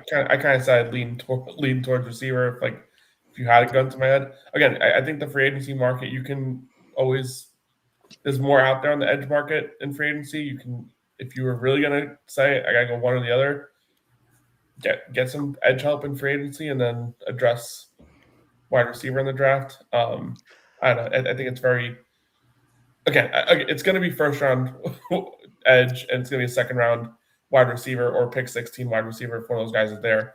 But I just can't see the Jets just ignoring wide receiver. It's a tough look. Tough, man. You know, I'm gonna try to spin this another way for Dom because make it interesting. I'm gonna say hold off on edge until day 3, in hopes that that'll net us Caleb Downs. I'm not gonna lie, because if we're sitting at 2, we're taking an edge. But if we're holding off on an edge until day 3, I think that means we slid.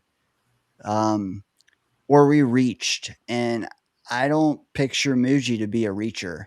I'm telling you right now, if you hold off on edge, what you're seeing in a first round for the New York Jets is probably Carnell Tate at 2 and then a Ty Simpson at 16. If it's a 2, that's what I'm thinking. Like, you go receiver right off the bat. You either get Carnell Tate, who I think is the best one. Could Makai Lemon go there? I don't think so. Tyson scares me because of the injuries. Yeah. But he's definitely got concerns there. But here's the thing: we have 3 first rounders next year, and we have 2 defensive end first rounders now. So, do we have to take a defensive end at 2? No. If it's the right pick, sure. But we don't need defensive end today. We need a defensive end next year when one of these guys walk. Or, hey, if you're going to just trade him, then yes. If you're going to trade him like someone on this panel, then we're going to need a defensive end. I'm just kidding. But gun to my head, honestly, wide receiver, I'm like, whatever. Show me the passer that can pass to multiple wide receivers, and then I'll tell you if we need a second one. Defensive end is a premium need, but at the same time, man, Caleb Downs, I just wish there was a way we could take him and Sonny Styles and call it a day. But apparently we can't, because we draft too high with one of our picks and too low with the other one. It's bullshit, man. Just find a way, man. Give me Downs and Styles. I'm a happy man. Dom, I hope that you want Downs and Sadiq. That's all you want. Well, yeah, that's a good yes. Sadiq for the win. We could even trade Mason for all I care. All right, before I get canceled, let's move on. Can't speak Mason Taylor blasphemy any longer. Ryan, man, the onus is on you now. Here you go, I did brother. a little bit.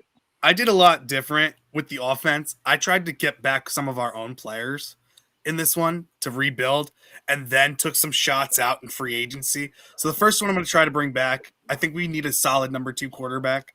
I don't want to see Brady Cook back in there. Bailey Zappi's cool, but as a QB3 possibly. I'm bringing back Tyrod. He wants to come back. Bringing him back for 1 more year, $2 million. I'm not worried about it. He said he wants to come back. So I'd be happy having him back too. It's always good to have somebody who knows the system in here as well, who's been through what the Jets have gone through. I'm keeping him here. I want Tyrod back.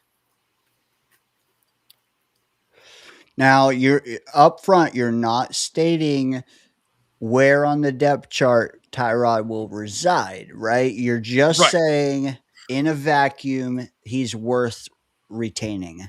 Yes. Okay, guys, panel. What do you say when it comes to Tyrod, who made like what 6 or 8 million this year, coming back for a mere 2?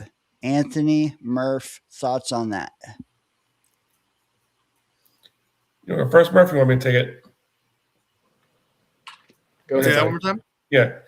No, I was saying, so with Tyrod Taylor, I mean, right now the Jets, their situation, they got no quarterbacks. I mean, they got technically Justin Fields still on the contract, but we all know that's heading its way out. I mean, they gotta have some people in the building, someone who can do something.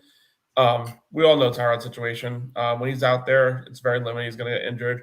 But it's a very friendly contract, $2 million, even if he plays one game and, you know, has the same fate he had last year. I don't think anyone's losing sleep over the $2 million contract. When he's out there, he's serviceable, he can do his job. This is a fair move.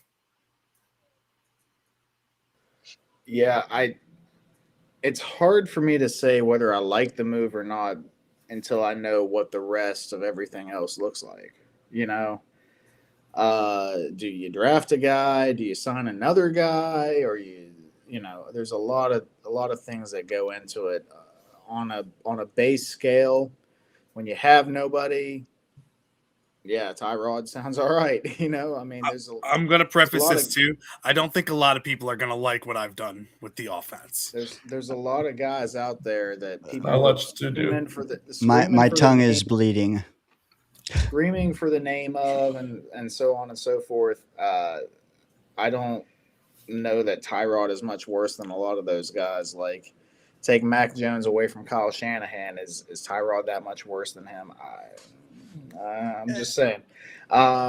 So yeah, I don't hate the move. It's cheap money. I don't see it happening. I feel like Tyrod's going to want to like try something new. You know, but we'll see how it goes. I don't hate the move. Tyrod is who he is at this point. He's a decent backup quarterback and with an injury history. So Fashionista. that is what. You know what? I actually like the. I mean, the rumors we've heard this offseason are that he does want to come back, but like I question whether 2 million gets it done. When a guy may or may not, be on the way out of football entirely. It might take 5 to get it done. If it does, I give him 5 though. That's the thing. Like I bring him back. I do.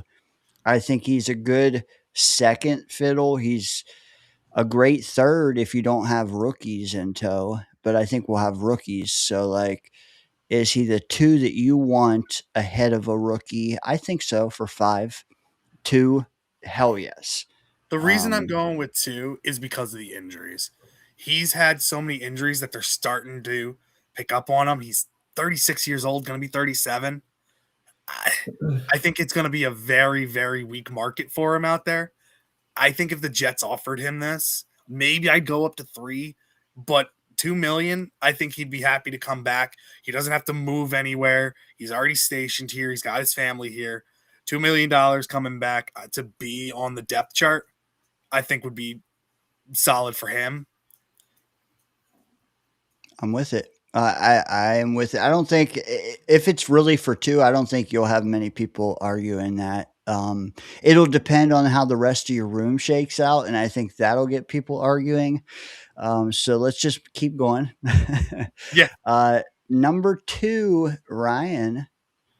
I got Andrew ahead. Beck. I'm bringing him back. I thought he was a solid fullback. Could be an option as a tight end option too. He's only 29 years old. Giving him 1 year, $2 million. He made like 1 million plus last year.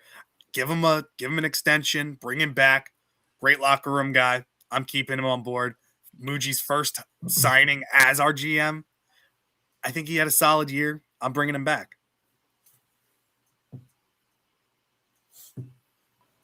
Hey, just chime in whenever you guys feel like it. Yep. What do you guys think of Anthony. the full? Yeah. Anthony, you're the guest, buddy. I'm gonna let you go first, probably every time, unless. All right, sounds good. Pop off. Yeah, I mean, so Elias moves. I'm not sure how familiar you guys are with like the cap structure and stuff like that. a lot of these moves find themselves like in top 51 cutoff, like net nothings. So any player like this, like where you're getting them for $2 million, like it literally cuts your budget off by like 400K is really all it does. I think the lowest cap number is 1.5 million on the Jets right now. So yeah, any player you can bring back and it costs you basically nothing to bring them back, bring them all back. Like I even put like, and any move you can bring, like even like when I was talking during Rocket for a little while, like even it was going to cost probably $5 million to bring him back. Like that's really nothing. It's only going to cost you like really $3 million in base salary when you consider it the cutoff on it. So yeah, and I like what Beck brings to the table. I think he played most games this year, and I kind of wish they used him a little bit more like they did in training, not training camp, in preseason. Again, I know it's preseason, but I feel like he was a little bit more like that fullback tight end like hybrid role and looked pretty good doing it. Obviously, once the regular season started, they couldn't do anything on offense, but I'd like to see him kind of expand his role a little bit in that aspect. See what else he can bring to the table. And you guys probably know the cap situation's better with the payroll. I'm just going out. I was looking at Spot Track on all these guys, what they were getting paid, things like that, trying to do research on that. So when I saw what he was getting paid, I'm like, all right, I'm going to give him a little bit of a raise because he did play well last year. So you guys probably know a little bit better than I do when it comes to the cap stuff. So I appreciate all the feedback as well. Mm-hmm. Well, the other thing with the retaining guys, I don't even care about the dollar amount as much. I mean, I get it, Anthony. That's excellent. That's great news, actually. But like, it's for me, it's more so like if you can retain a guy to fill a role admirably, then do it, because we don't know how attractive we're going to be in free agency. And we can't fill everybody in the draft in one cycle. So yeah, if you can bring it back Beck, who has been here for 2 million and to fill that role, I'd rather do that than try to get another idiot. No, I shouldn't say that. Another, just one less guy to recruit. Let's recruit other guys and overpay them. That way, it cancels out the 2 million we just spent on fullback. I just want to chime in and say I actually love the move. I think Andrew Beck is a guy actually that was underutilized by us. I think he's a dude that can make an impact on the field whenever he's given the opportunity. But even if he's not given an opportunity, he's somebody that can just kind of do the dirty work. So I love the idea. I think he would be a good culture guy too. So obviously he's already on the team, but that, only took us so far. But hopefully the new regime, Reich and so on and so forth, hopefully those guys can figure out a better way to use him. But I do like the signing. Okay, we move on to number 3. There is 11. So the offense got 11 signings in A lot of cheaper budget. deals. Under budget. Don't worry, the bigger Hey, ones are those- coming.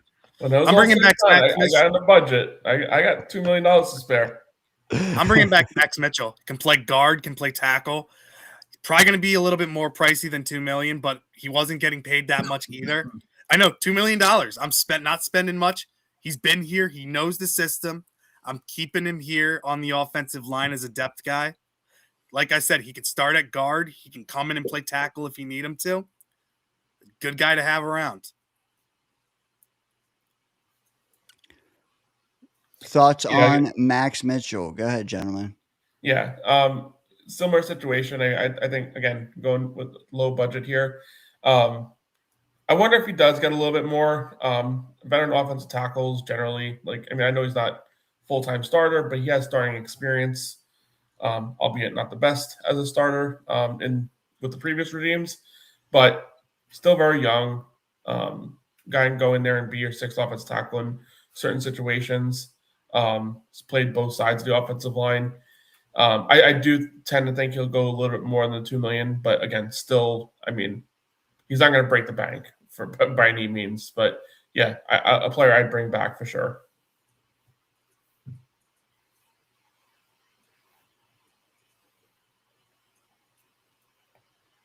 Anthony, you got any thoughts on that, buddy? Oh, he was just saying. He just talked. Yeah. Oh my God! Wow. I was like, was I on mute? Like, what happened there? No, I'm you're sorry. good. I was multitasking there, and I totally lost track. Regardless, Max Mitchell. I'm not crazy about the player. Depth guy. Yeah. I know it's depth, 1 year, 2 million, whatever. The guy's got experience on multiple positions on the line. He's now got experience with multiple. What is like on his third or fourth OC now? Fourth OC. Oh my God. Yep. So yeah, why not? Why not? I don't think he's going to be depth that you're thrilled about having on the team. Like who did? What was it? A core four that we had last year. That was Yeah. like a guy where I'm like, oh, okay, that guy can actually start in a pinch. Max Mitchell, I'm like, Okorafor, I don't even think played. I don't no, think he didn't. He didn't. But He's hurt.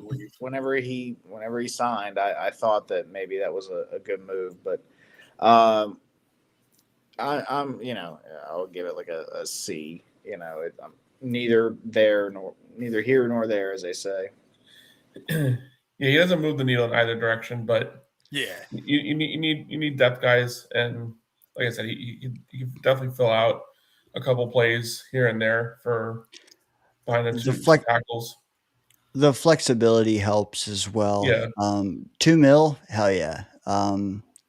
Especially if you let Xavier Newman walk, which I don't know if you did or not, but if you did, kudos. All right. These were, like you said, the cheap retentions. Let's keep getting into it because I don't think they're all that way. So I got John Mechie coming back as a wide receiver 4 or 5 option. I think Mechie's solid backup slot receiver. I know he had issues with drops, but I'm bringing him back on a 2-year deal. He is only 25 years old. He was making less than $2 million last year. Bring him back 2 years, $4 million. Add it up however you want. Give any guaranteed money you want. I think he's just a solid young player to have, especially with having more of those young wide receivers on your team. If Garrett Wilson goes down, you can rely on John Mechie to come into the slot and be a solid option for you with competent quarterback play. So I think John Mechie is someone I think the Jets are planning on retaining. I would try to bring him into a 2-year deal, not just a 1 year. Yeah, I'll continue on that one. So yeah, John Mechie, another player that kind of fits that mold of a low budget type of thing. So I think he comes in as a restricted free agent. So you can give a multi-year contract. I think the way that it works out with the restricted free agent, depending on what round you tender him, I want to say a second rounder would be about $4 million a year. Third rounder would be about $3 million a year. So I think based on his agency, they'll probably push more for one of those tenders than a contract like this. But again, you're still talking a very low contract for a wide receiver who showed some promise both with Houston, Eagles, then with us for a little bit. Had a case of drop season in the middle of the year. Little alarming there. But I like what Mechie brought to the table in a small window of plays when he was going with Adonai Mitchell on the other side of the ball. Like seeing kind of continue. Maybe the 3 of these guys get on the field with Garrett Wilson. It's something better to watch. But yeah, I'm big on keeping Mechie around the building. I'm going to second that. I do like John Mechie. I think that as a depth signing, like you said, a 4 or 5, that's an excellent signing, a guy that can back up in the slot. I don't love his drops last year. I thought that he was definitely struggling with that. I'm going to chalk it up to him. I mean, dude, he had the cancer, right? And he was out of the league, and then he came. Well, he wasn't out of the league, but he came back. He's trying to work his way back in. He gets bounced over the Eagles, and then he, not really getting much time. he finally got thrown into like basically a starting position with Garrett out, and I think he was like, oh wow, it was a lot at first for him, and I'm going to chalk it up to just like, holy shit, let me knock the rust off and get back to doing what I do. I think he showed that he has potential. He needs to clean up those drops, and he could be a fine wide receiver 4 or 5. We got to fetch the match. All right, moving along. Number 5. John Simpson, continuity on the offensive line. You got to keep the continuity. I know AVT, but the injuries are a major concern. I know John Simpson didn't have the best season last year, but he plays. So I'm keeping him at left guard. I'm bringing him back 2 years, $12 million, $6 million or $6 million annually. I think that could get it done. He's also said that he wants to come back with the Jets. I think with better quarterback play, getting the ball out quicker, the penalties will go down like they did when Aaron Rodgers was our quarterback here. So I think Simpson is somebody that the Jets are going to prioritize on the offensive line and try to bring back.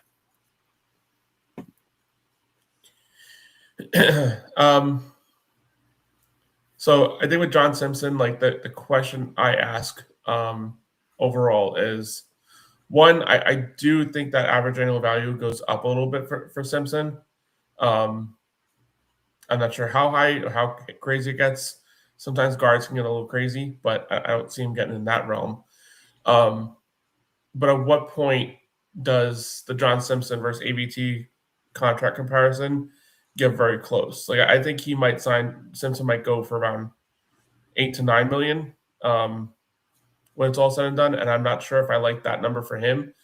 For AVT, you're probably still going to get him for around 9 to 10, just based on his career upsides. Obviously, the injuries are a major red flag for AVT, but with John Simpson, I feel like we almost had a situation where we bought low when we got him, and he kind of exceeded that contract. Now you want to buy high when he's he's still only 28 years old. He's an offensive lineman. They go forever. But he did have a little bit of a down year, as you mentioned, with the penalties and stuff like that. Are you kind of going in the opposite direction with timing on this contract when you can get a guy like AVT who, when he's healthy, which who knows when that ever happens, is probably still like one of the top offensive linemen on this group, even with Olu and Membu out there. I'd play that risk game, bringing AVT back, and then taking a lower risk move in free agency or in the draft to bring in some depth behind him. Just because AVT's upside when he is healthy is just something that can't be ignored. AVT's upside, yeah, he's better when he's on the field. The problem is he's never on the field. Never on the field. So I'd rather take the player that I know is going to be out there than worry about having to fill another hole with another player, dishing out more money to another player just to fill his spot, because I know he's not going to be healthy. As far as Simpson is concerned, I understand going with the availability is the best ability, and the guy himself, like I love John Simpson as a person. Like I think he's a good dude to have in the locker room. I think he's a guy that, if you're looking to change the culture, he's somebody that can get with the program and can be part of that. As far as the ability of the player, I think it's limited. He had a pretty solid first year for us. Last year was rough. It was not great. You're only signing him 2 years, $12 million. So I'm not upset about the signing at all. I totally get it. But just know that if you sign John Simpson, he very well could be the weak point on our offense, But I can live with that because there's a lot of teams where the second best offensive lineman is John Simpson, Yeah. So I can live with that. So I don't want to act like I want to sit here like I'm dogging your signing here. I want to point out everything to do with it. I want to give you some devil's advocate here and there, but I do like the signing. I'm not upset with that. Bring him back. No. And I like this. Like if you like, I love the going back and forth and everything. And it's okay. It's okay to critique. We're all fans here. We want the best for our team and everything. So no issues with any critiquing or anything like that. It's all good. Ryan, let me ask you, do you think John Simpson is a more attractive free agent now than when he came to the Jets? No. He I was think better no than because he's coming from the Ravens, who had a solid offensive line at the time. I think there was a ton of upside with him. I think we've seen his ceiling at this point. Great run blocker, not the best pass blocker. The penalties can worry you a little bit, but he's consistent. He's not below average. He's not above average. He's at an average left guard. And like Murph just said, if he's the weak point of your offensive line, hell, I'll take that because he's a solid left guard and a great leader too. Good answer, because I asked you that because the contract we gave him when he came, do you know what that was? I don't remember it off the top of my head. Was it 3 years, 18 million? It was 2 for 12. Really? Exactly. Yes, exactly what you forecast again. And hey, dude, that if you're right and he is slightly less attractive now than he was at 26 years old, then maybe that does stay true. I like that. I also like what Hazel said here in the chat. She said that John Simpson's wife is doing her residency here in Jersey. Yep. So she definitely thinks he wants to stay in the area if possible. Also, I mean, this offseason, we heard that he wanted to re-up if he could. However, this week, suddenly, Cimini felt the need to say that he doesn't see Simpson back. He doesn't. He sees AVT being the more likely retention. Now, the only thing I would caution people is that when you see a reporter, a beat reporter, especially on a podcast, are they reporting? Are they forming an opinion based on what they've heard? Or are they dot connecting like all of us? Because a lot of times they don't tell you and it's half and half, and you got to pick through the weeds to figure out what the hell they mean. But I will say this week I've heard multiple times that Rich Cimini said that Simpson's not coming back, so he's not. And I would just like to caution people, do you really want to trust Rich Cimini and what he felt like saying on a podcast? I don't know. I'm just saying Simpson to me is still as likely of an option for us as he was 2 weeks ago. And I do like him coming back. He might command more than 6 AAV. I don't know though. I don't know. Maybe it's 2 for 20 and it's 7 and then 13 and we just cut him next year. I don't know, So I'm down with this. This is plausible and I think it's likely. Anything to add before I move on?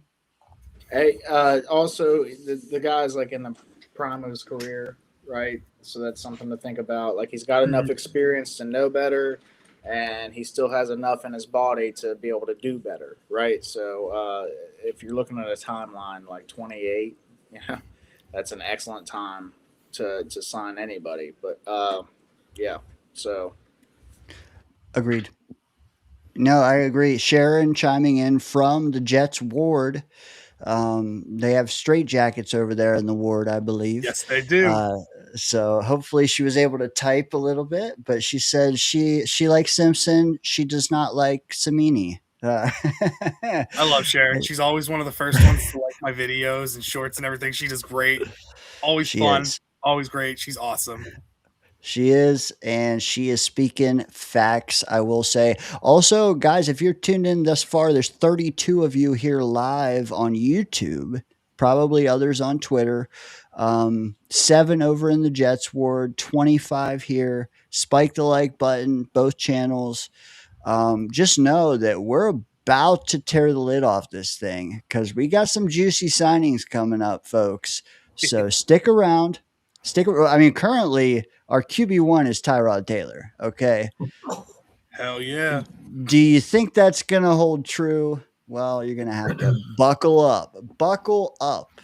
All right, let's go. One more here, Ryan. It's all you, brother. Brees Hall is coming back. I'm not franchise tagging him. He's coming back. I'm giving him a 3-year deal, $32 million, $10.6 million average a year. We need a solid running back. He's a 1,000-yard rusher. You got to get weapons for a veteran quarterback, for a younger quarterback. You got to bring him back no matter what.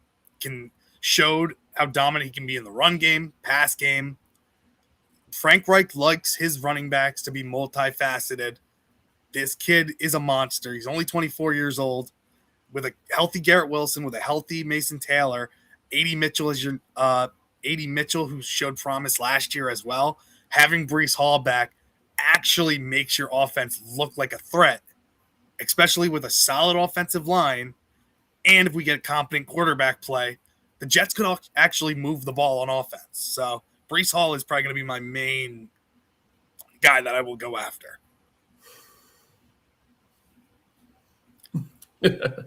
I'll start, Dane. Yeah. I see you grimacing back there.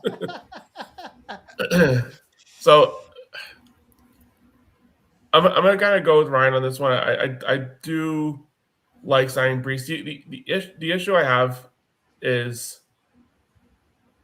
there's just not many other options at this point in time in free agency. There's a few names out there. Kenneth Walker out there. There are a few names you can kind of dabble with on the free agent market that would probably bring a little bit of excitement into the team. But the thing is, you got Brees in the building. I think it's going to be a situation where they almost have to like tender him and then sign him because I mean he's going to want to hit open market. You kind of tender him, kind of force his hand, handcuff him to the bedpost, and make him sign the contract at some point in time. And I think this average annual value is more or less in line with what you're going to go with. He's a running back. He's 24 years old. I understand, the tires might run off on running backs, but he's still very, very young. He's a playmaker. Is he an elite player like maybe a lot of Jet fans believed early on in his career that he was going to be? No.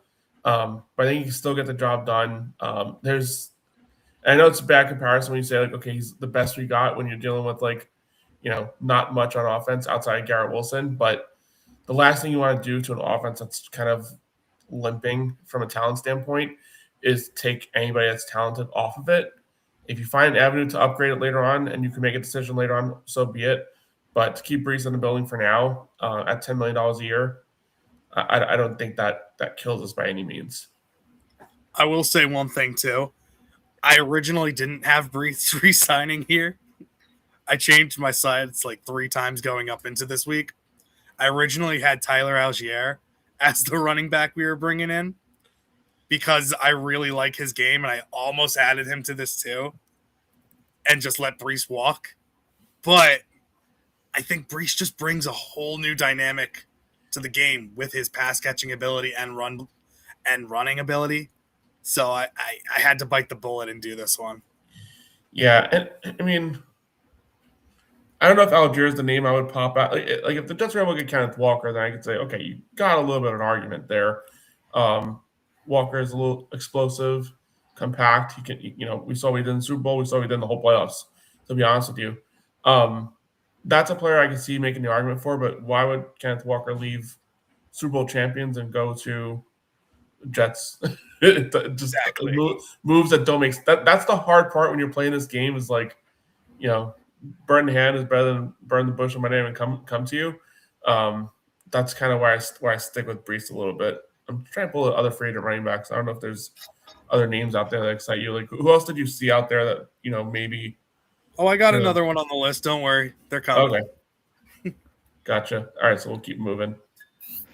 Murph, I gotta say, I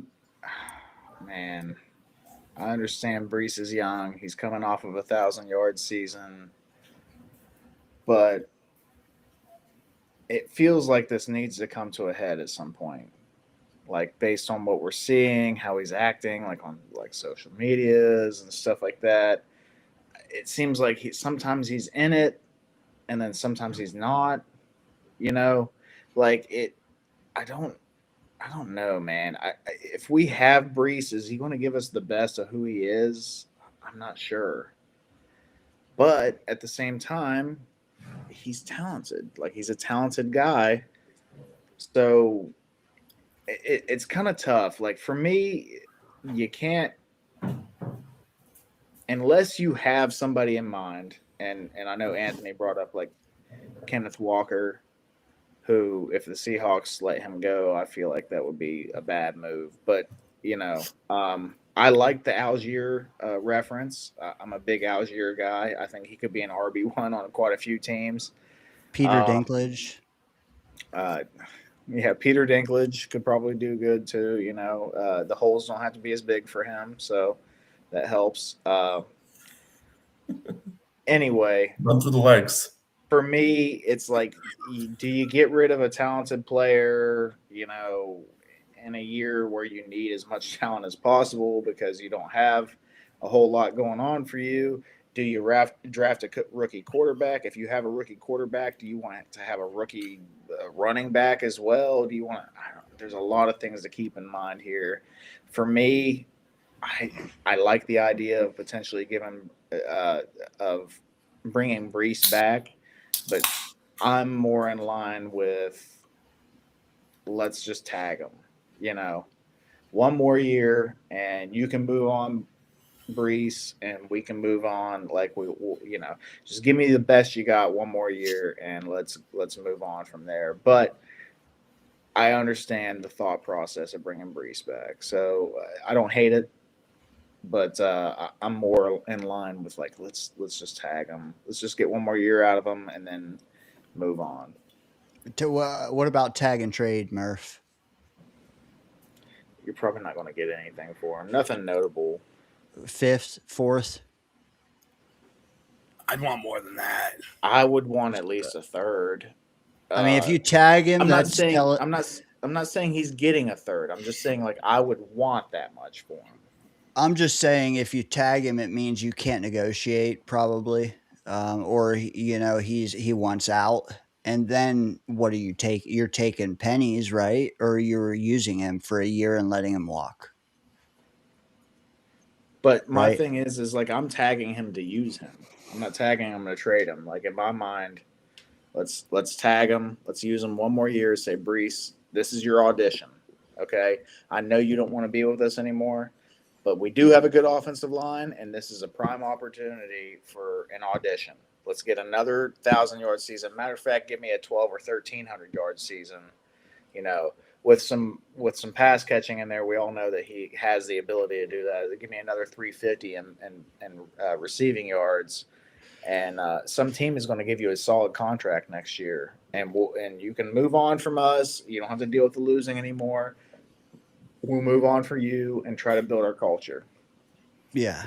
The figures here are I find interesting because like I said it like 2 months ago. I was like 3 for 30, 3 for 33. I would be down. Oh, Murph, you killing me, man.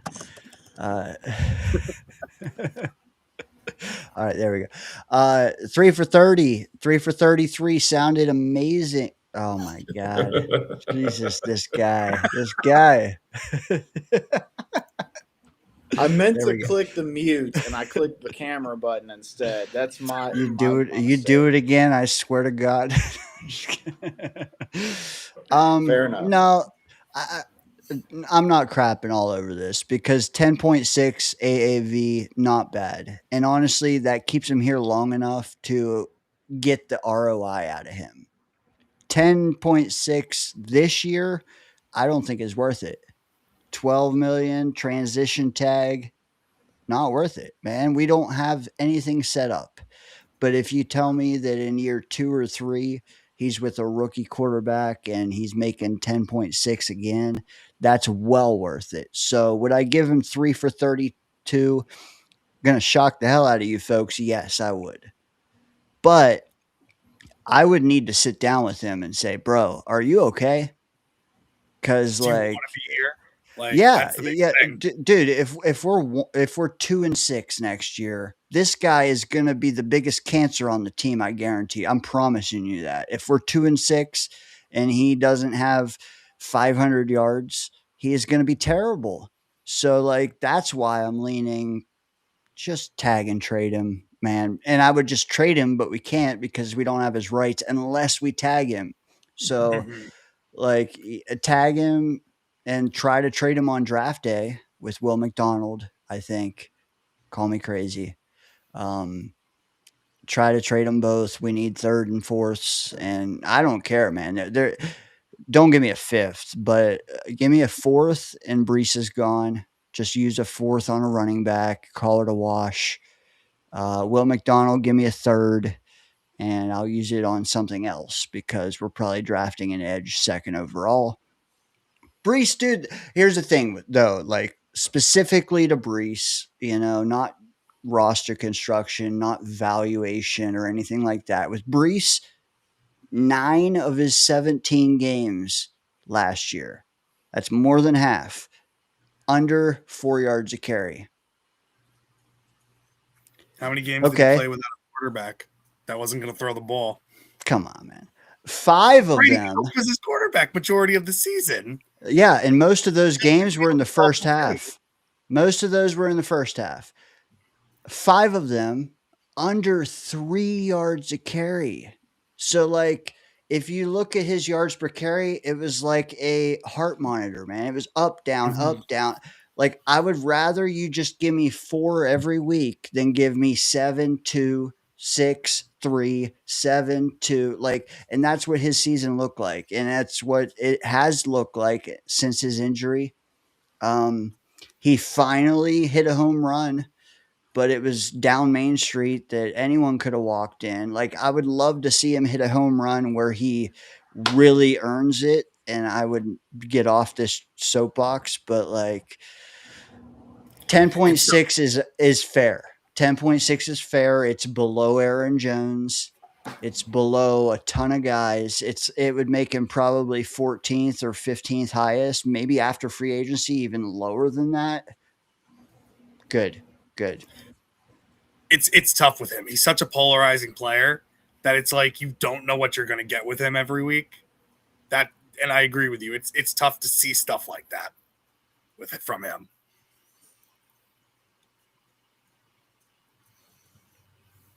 Agreed. All right. So you got a couple more. Let's keep going. I think that will be the one that's probably the one I'll sound off the most on, but I promise you the chat, Murph and Anthony, that will not be the one they're most concerned with.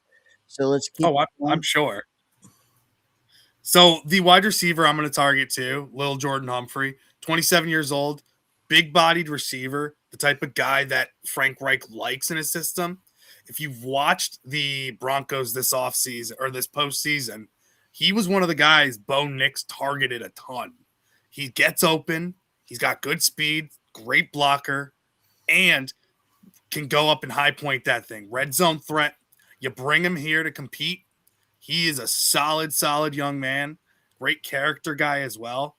He's not the big name guy. He's not a Romeo Dobbs. He's not an Alec Pierce, who I don't think will even make it to free agency. He's big-bodied guy like Frank Reich likes, though, and a smart guy who will block his ass off. So I'm bringing him in 2 years, $4 million. See what he can do. Yeah. Low-cost move overall, again, like these kind of signings. I almost wonder if he's kind of followed Sean Payton where Sean Payton has gone from the Saints now to Denver. I almost wonder if at a contract value of this low, is that even where he would stick around Denver. But the Jets need a bigger body. I know Adonai Mitchell kind of fills that big body role, whatever, but you still need another big body down there to kind of be your red zone target. Lil Jordan makes plays, especially in the red zone area, down the field too. You can stretch it up a little bit.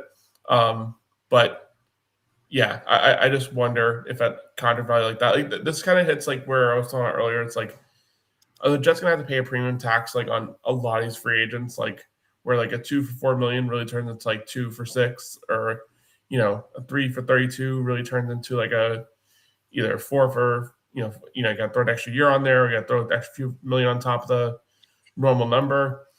But again, going with the signing, I do like bringing a guy like this, kind of be like your additional threat in this receiving group, give it a little bit of a different flavor than what the other guys bring.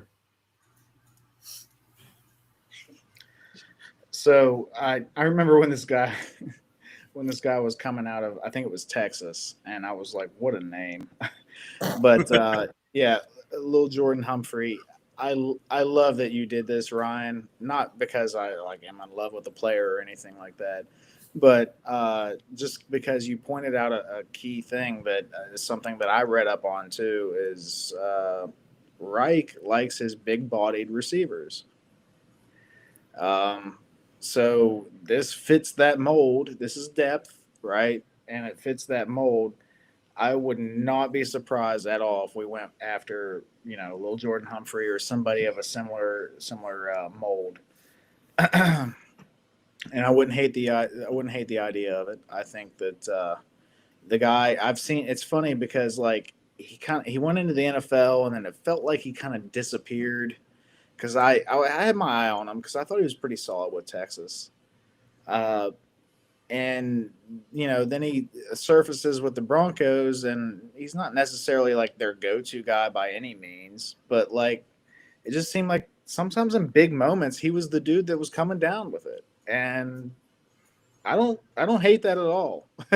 Like, I like a guy that makes the play in the big moment, and a guy that shows up and in the playoffs and so on and so forth. So yeah, I'm all about this, man. 2 years, $4 million. That ain't that's nothing, and that fits Reich's mold, and hopefully gives whoever our quarterback is, whether it's Tyrod Taylor or whoever else. Hopefully gives them a big-bodied receiver to throw it to, because Mechie is not that. So, Right. I'm all about it, man. What do you guys think of this? We have so much cap space. Spend the money on a red zone demon like Dobbs, Boss Girl says. Shouldn't another great receiver be a priority?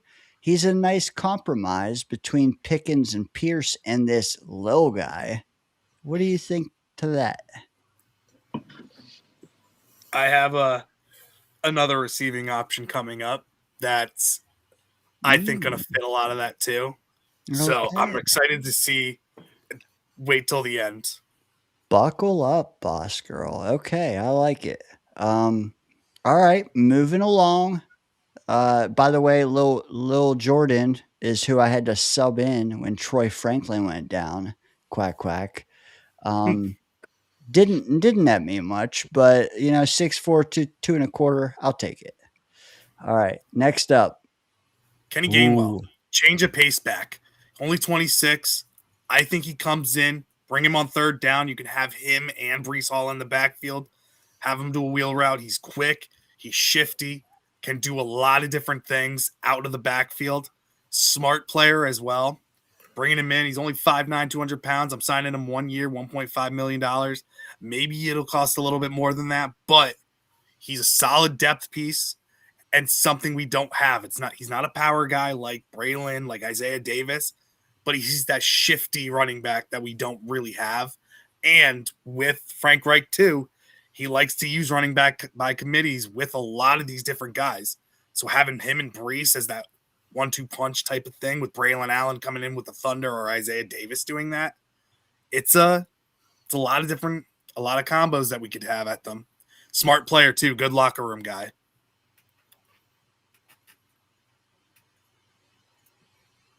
I'm just going to speak up here and say, like, I like Kenny Gainwell a lot, but don't we have two other running backs that are capable? Are you talking about like that type of role with Kenneth Gainwell? I feel like Isaiah Davis can fill that role. You need a short yardage back. You got Braylon Allen. Like, I just think that we have what we need in depth at running back. So I don't see the need for Gainwell. As much as I like him as a player, I'm not going to be upset if we sign him, especially One for and a half. $1.5 Yeah. million. Yeah, Yeah, why yeah. not? But at the same time, it's like, like there's only so many touches going around. That's just my little devil's advocate there. I like the player. I'm not upset with the signing, especially at that type of deal. But Murph, I need you to say it. Say, let Isaiah Davis cook. let Isaiah Davis cook. Yes. You're welcome, Jim. You're welcome. Or get cooked. Oh shit! Okay, We'll see. cut the clip, guys. Anthony, I gotta sign what do off you after think? that one. Gotta go. Yeah. Yeah, I was kind of going to trend in that same direction because, I mean, I'm not as high on Braylon Allen as maybe some are. Like, I feel like he was brought in to be a short yardage guy and just hasn't kind of filled that role in the short yardage situations he's been put into. But yeah, like Kenneth Gainwell kind of matches what Isaiah Davis does it better. But if you're also bringing Brees back at the $10 million number, are you kind of like just building a logjam there with 4 running backs and then also have a fullback there too? Like, are the Jets going to go into the regular season with 4 running backs / fullback as well? So I think that's probably where it kind of confuses me, like how he'll mesh into the group. But with all that being said, I if they can make it work, he's a guy that brings a lot of juice to the table, can do a lot of different things. He can be a check down player. He did that very, very well last year for Pittsburgh. That would be kind of more the role you're looking for him to do. It's just a matter of how they're going to make it work if they were to bring him in. Mm-hmm. It'd be an interesting way to get him here. Yeah. Well, I mean, for 1.5, yes. Do I believe that's all he commands? Maybe not. I don't know. We'll see. We'll circle back to this. Does he? I mean, is nobody going to offer him 2 to 3 years? That I don't know, man. I feel like people would, but it doesn't matter. Let's move on because I want to see everyone's reaction to the next one that may or may not be a starter on this team, unlike Gainwell. Ryan, take it away with your next free agency addition. Derek Carr. He's going to get cut by the Saints. I don't think they're going to be able to trade him. And I originally had Kirk Cousins. Kirk Cousins ain't going to want to come here. He's either going to Minnesota or he's going to Arizona. Malik Willis. I love Malik Willis. He's following Halfley and O'Sullivan or whatever their names, Green Bay guys are, to Miami. Derek Carr already came out and said he loves Aaron Glenn, loves Garrett Wilson, loves the Jets fans because we donated to his foundation, his charity, after Henry Ruggs beat us on a long, deep bomb when the last time he played us. I think he gets cut. I don't think I would rather have like what's it called? Brissett, but I don't think the Cardinals are going to get rid of him. I'd rather have him. Derek Carr also get rid of Murray. Doesn't make sense. Exactly. I don't want Kyler Murray. I don't think he fits our system either. Derek Carr, 6'3", he fits the system. We hired his offensive coordinator when he was with the Raiders.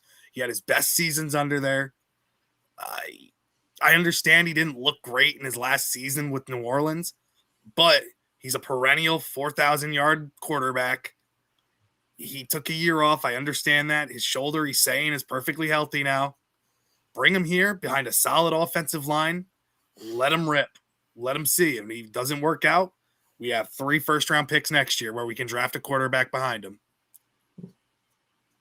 So, and think about it. Who are our options? Malik Willis ain't coming here. Kyler Murray is probably going to go to Atlanta and play in Stefanski's offense. Tua Tagovailoa will probably go back up Matt Stafford with the Rams. Mike White, baby. Mike White. Like, it's sad to say. Would you rather have a Will Levis or an Anthony Richardson trade. I like Tanner McKee, but he's unproven too. There is, and I know what the chat's going to say. He almost killed Olave. All right, I get that. A lot of hospital balls over there, but he's one of the better ones we got if he hits the open market. And that's saying something about this QB market. Yeah. So I'm taking him. I'm signing him 2 years, $10 million, $5 million annual, maybe a little bit more. I don't think he's going to cost too much because he's been out of the league for a year. I think the Saints are going to just want to wipe their hands clean of him, cut him, let him go because they have Tyler Shuck. All right, you guys have heard Ryan's defense of the acquisition. I need to hear from you guys, the prosecution. What do you feel about Derek Carr, QB1 over Tyrod Taylor? So I'll start. So first things first. I mean, there are not many great options out there, as we all know, at the quarterback situation. I mean, we're talking about guys like Derek Carr, Marcus Mariota. There's just not many names that excite you. Jimmy Garoppolo is out there. Like, these are the names you're kind of playing around with. Does Derek Carr give you the best upside? Sure. Definitely does. But the thing is, like, that contract value looks good. He's a quarterback.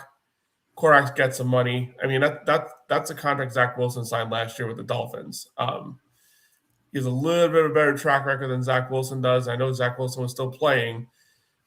It's just quarterbacks, they get a premium dollar. It doesn't matter so much. I think you're almost looking at $10 million per being more likely than, and it may even be more than that. And that's just the way the quarterback game is. If you're even halfway remotely decent, you're getting $10 million a year. And that's kind of where it stands a little bit. Are you willing to pay Derek Carr that much or go with one of these other options like Mariota? Again, none of these names excite anybody. I do get it. It's tough. I mean, the Jets are in a really weird, tough situation from a quarterback standpoint. There's no winning with any of your options. I'd take Derek Carr potentially, but he's got to pass medicals 100%. He's got to come in for that physical, make sure he's clear 100%.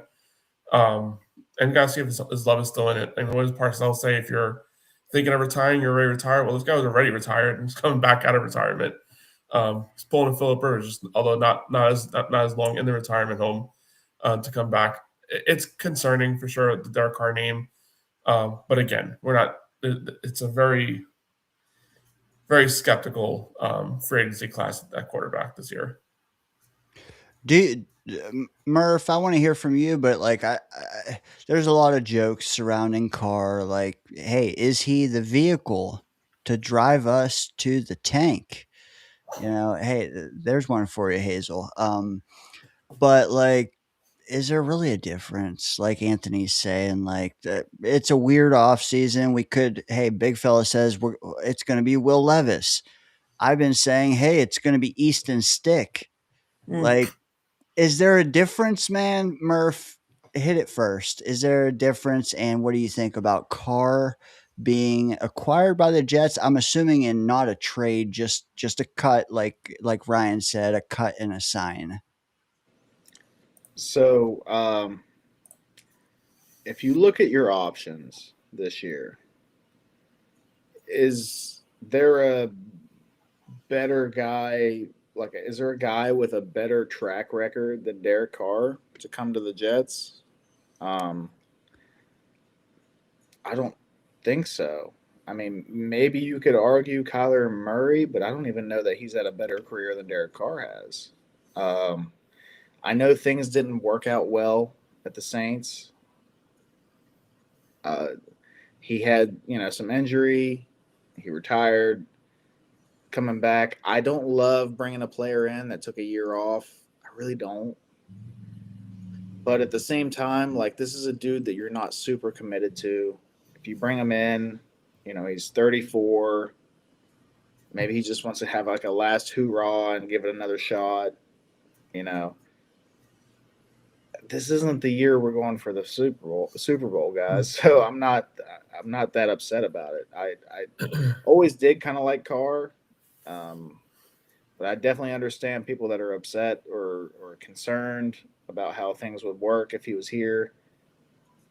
I just don't like. Okay, maybe Malik Willis would turn out better. Maybe, but how much better? Is it enough to make that big of a difference? Like, is it enough to where we're like, oh, Malik is that guy? Probably not, guys. Probably not.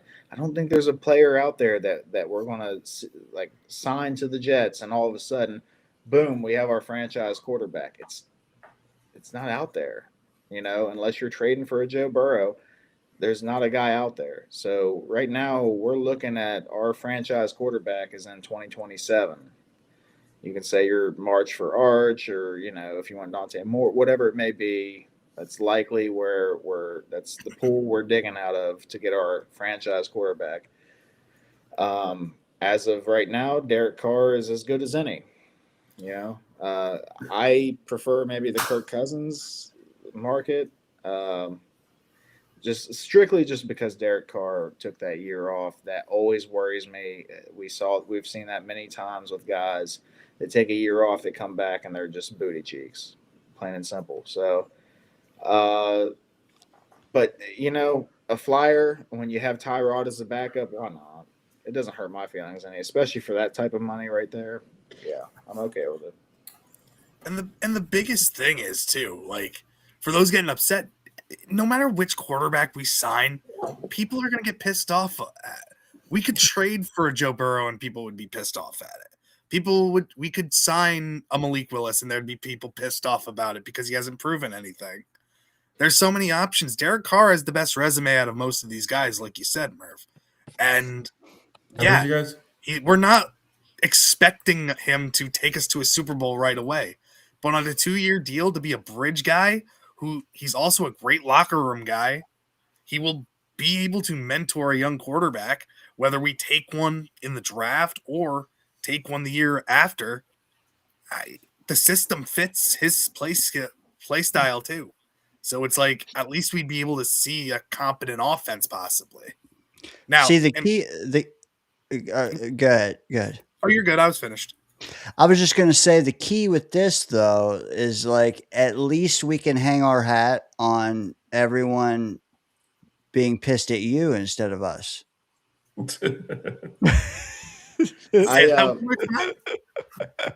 just kidding. He's getting a lot of flack there, but I gotta be honest, like Ryan, I got the easy job fixing the defense. Fixing the offense is a nightmare. No matter what GM we've had for years, no matter what you do, he chose the offense. No matter what you do, there's no magic recipe. We've had no GM that we've had in years has been able to fix this disaster of an offense. So one of these days, right? I do want to point out the big fella threw in a super chat, $2. What's up, big fella? Nice to see you, buddy. He said, "Why would Carr unretire to play for us? Seriously." And I'm just gonna throw out my little rebuttal, and then you guys can join in or dispute. How many options does he have? If he still wants to play ball, how many options does he have? Right. That's just my rebuttal. What do you guys think?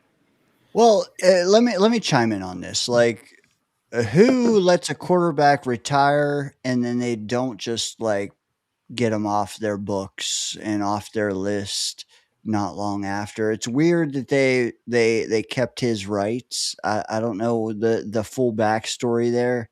I also really don't like what his left hand is doing right now, but that's a whole nother story. But but what I will say is Carr at $5 million annually, bro. Yeah, sure, of course. Carr trading for him, and like Big Fella says, why would he unretire just to? I mean, he's been on a soapbox for us this week. It sure sounds like it. I mean, I don't think we are projecting the connection at all.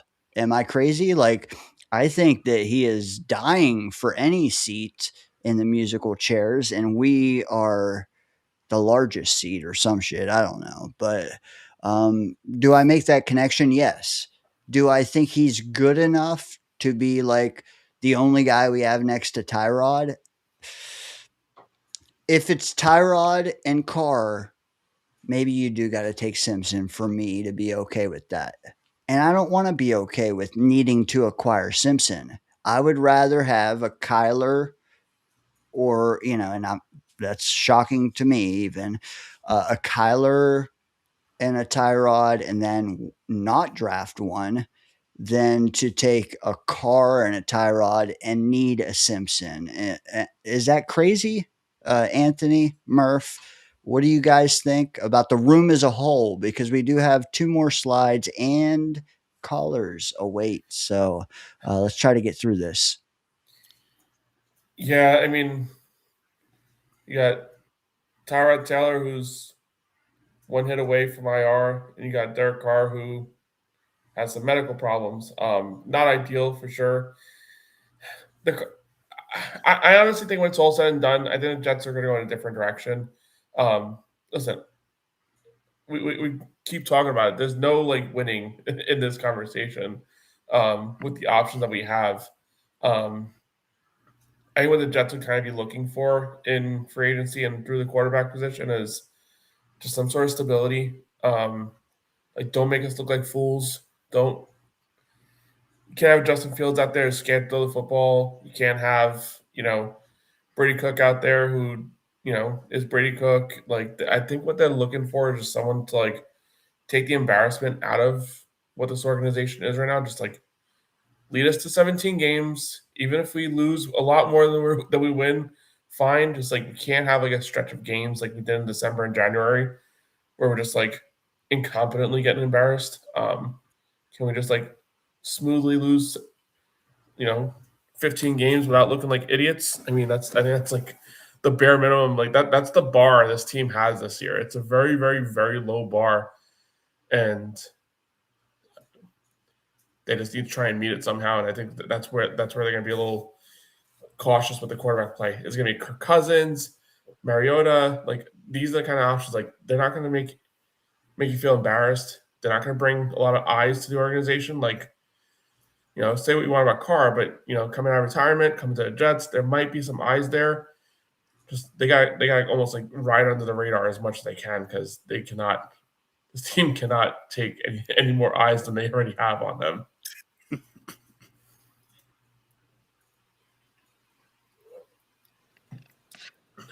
As far as the overall room, it's not super inspiring, but you have some experience in there, and you're just looking towards the next year for the quarterback room. You're just hoping that these guys can hold the fort down. It's called a bridge quarterback for a reason. It gets you over the bridge, over the river, to the next season, right?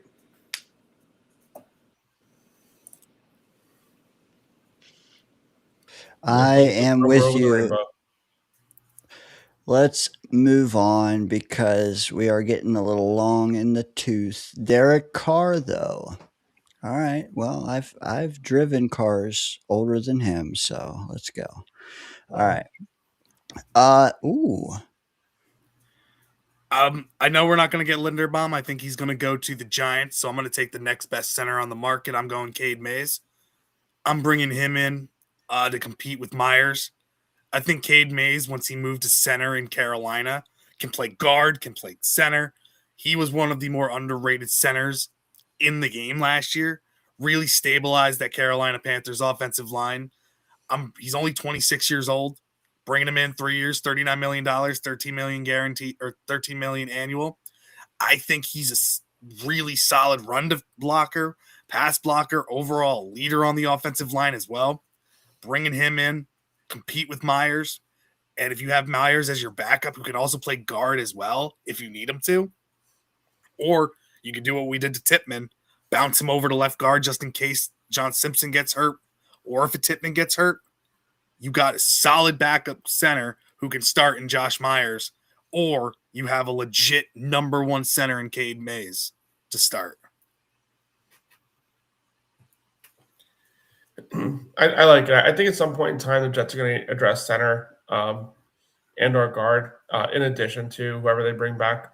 I mentioned earlier, I think it's a situation where they might bring back ABT and then go guard as like a reliable secondary option, or in the second round of free agency, or second round of the draft.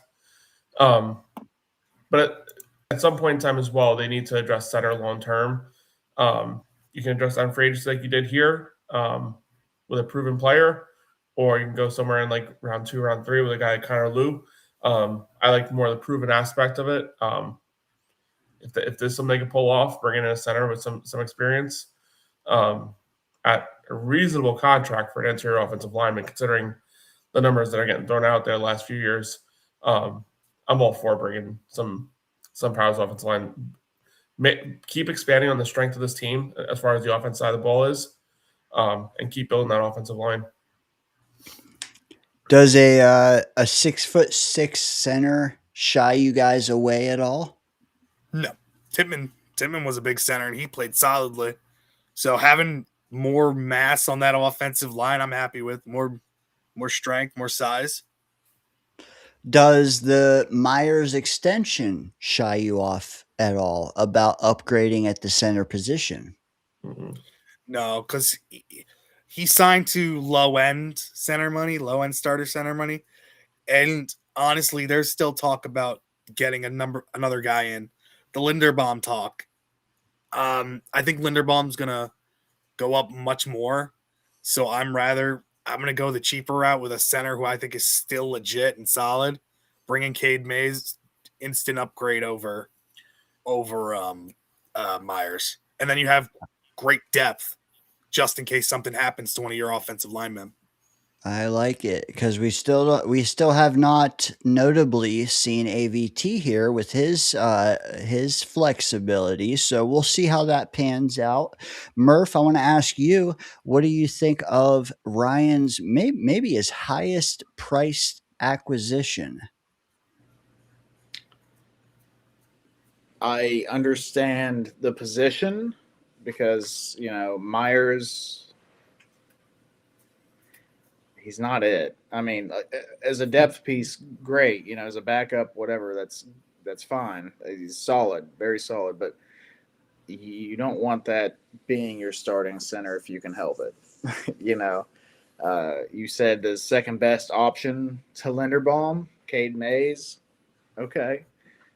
I'm not going to sit here and pretend that I'm super familiar with Cade Mays' game. I'm going to have to take your guys' word for it here. Obviously, Linderbaum would be awesome, but I know that is a long shot. If this dude is the next best option, if he's, at least a rock-solid center, I'm all about it. Overall, he brings it in the run game as well. And last year when they needed somebody to step up at center, because Carolina's starting center, I forget what his name was, he ended up getting hurt. This guy, Mays, was guard. He moves over to center and they don't skip a beat. If anything, it stabilizes the offense better. And I think putting a better center next to John Simpson could definitely help him as well, because now he can trust the guy next to him a little bit better. Both guys next to him. Yeah. Yeah, there is something to be said about that, and I didn't even think about that until just now. But Simpson played better whenever Tippmann was right beside him. So maybe that's what it was. Maybe he didn't have good continuity with Myers, or maybe he felt like he had to pick up the slack for Myers. I don't know, but either way, I'm not upset. I wouldn't be upset about this signing at all. And something I'll address too that's like going to be critical at some point in time, like whether it's this year or next year, whatever it is, Jets are going to be drafting a quarterback in the first round. He may or may not start from day one. A big problem the Jets have historically had when they drafted quarterbacks is whoever's playing center has generally been a guy like Myers, maybe not the greatest at the position, kind of a holdover, someone that maybe struggles a little bit. If you can get some stability at center, that does so much for a young quarterback, that to not have to really deal with calling out protections. I mean, that was a huge thing. If you know anything about Nick Mangold, when Mark Sanchez came around. Like that was a huge thing. Sanchez did not have to worry about calling out protection because Mangold had that entire situation under control. If you take just a little bit of stress out of a quarterback's hands to where quarterback just basically has to play 7-on-7, not to worry about the defensive line because the center has it under control. That's a huge thing that could really go a long way for a potential young quarterback, whether it's this year or next year. I also think there's value in strengthening strengths. And I wish I could say that with my chest, but I don't have one. Murph, maybe I'll get you to say it one day with your chest since it's, a chest. But like and what jokes aside, like special teams and O-line, we shouldn't just neglect. And I do feel like most people, when they do these mocks, are neglecting those spots because we're good there. We're not. We're not, because 40% of this O line could be gone. We don't know. And how much of this special teams was on rentals or, just a flash in the pan? I don't know. But like, I would love to keep adding to the O line in free agency, like you've done here. And on day 3 of the draft, when we have 27,000 picks, reinfuse that special teams, because you don't want Banjo to just his roster just fall off a cliff. Like, get a Betcher on day 3, man. He could be a special teams captain day 1. I promise you. But that's all I'm trying to say here. I don't know Mays, like Murph said. I don't know him, but if he is an improvement on Myers, I'm down for it, because it means the O-line will still be a powerhouse. And then also on day 3, re-inject that special teams unit, which we didn't do here tonight, but assume that a lot of those picks will go to Banjo. Get the right guys so that, if we are bad again, at least the special teams will not take a step back, because that's one of the few things we had to look forward to this year.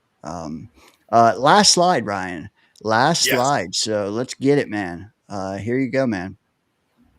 Bringing in Chigakonkwa, tight end from Tennessee. He's my receiving tight end.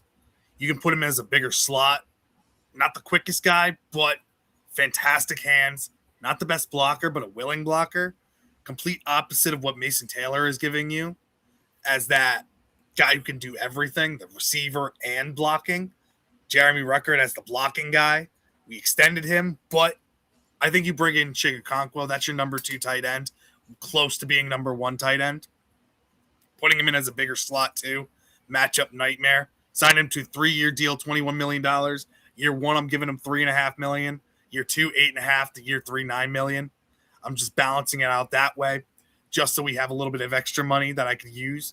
Basically blew the budget that I got, spent $49 million on these guys.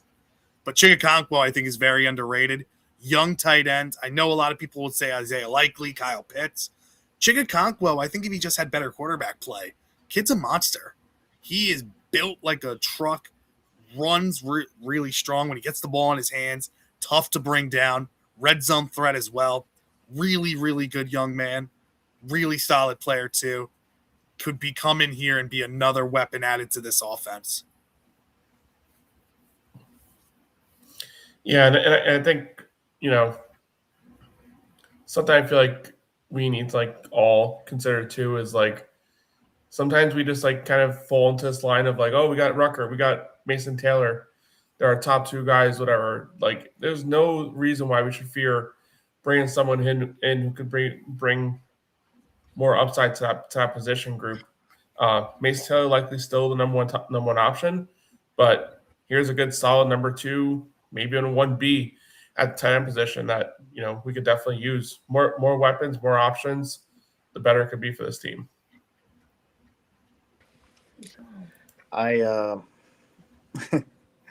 Okonkwo was somebody I was actually high on early in his career, but he's kind of disappointing, in my opinion. I do think that we need another tight end. I'm not convinced that Mason Taylor is 100% worthy of being a tight end one. I know that's going to ruffle a lot of feathers. A lot of people aren't digging that, but he showed some promise, but I need to see more, right? And also, even if he is tight end one worthy, why not have another? We've seen teams, very successful teams, have two tight ends that are, both studs. So in my mind, I would go a little higher tier for it. I know Dane mentioned his guy Likely earlier. I like the idea of Pitts. I don't know if he'll be available. I don't know if who knows who's going to get re-signed, whatever. But Okonkwo feels like I'm reaching into the bargain bin, and it might just be a disappointment, But it might not. So I think we should have went with a little higher tier there, but I do like the idea behind what you're doing there, Ryan. And with that, we see the entire offensive depth chart.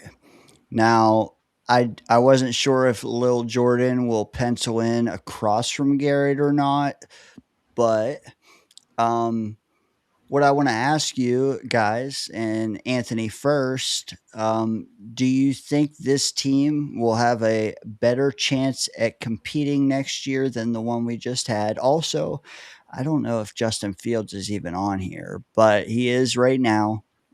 I don't think it matters for the question. So, Anthony, what do you think? And also, what do you think of the subtractions? I mean, I mentioned ABT earlier, and I understand the injury stuff. It's hard to ignore, but it's also hard to ignore what he is when he is on the field. Just never is. It's this team's going to go as far as the quarterback can take them and the head coach can take them, and I think that the biggest issue we have going into 2027, even with all these moves we made and these signings and so on and so forth, and even with if it's Derek Carr, Marcus Mariota, it doesn't really matter who it's going to be. The Jets are going to go into probably every single one of these games with a distinct disadvantage at quarterback and a head coach. And that's probably one of the more alarming things about the situation and nature where the Jets are at. Like, I like the moves that, Ryan made. I like the moves that I made. I think that, it rounds out the team. The fact of the matter is, until you figure out who the hell the quarterback is going to be and until that person proves themselves, we're going to be saying the same thing we've been saying almost every year for God knows how long is, great team around the player potentially, but quarterback's going to have us, dragging through mud is basically what it's going to be. That's the biggest concern, I think, when you really look at what this roster is.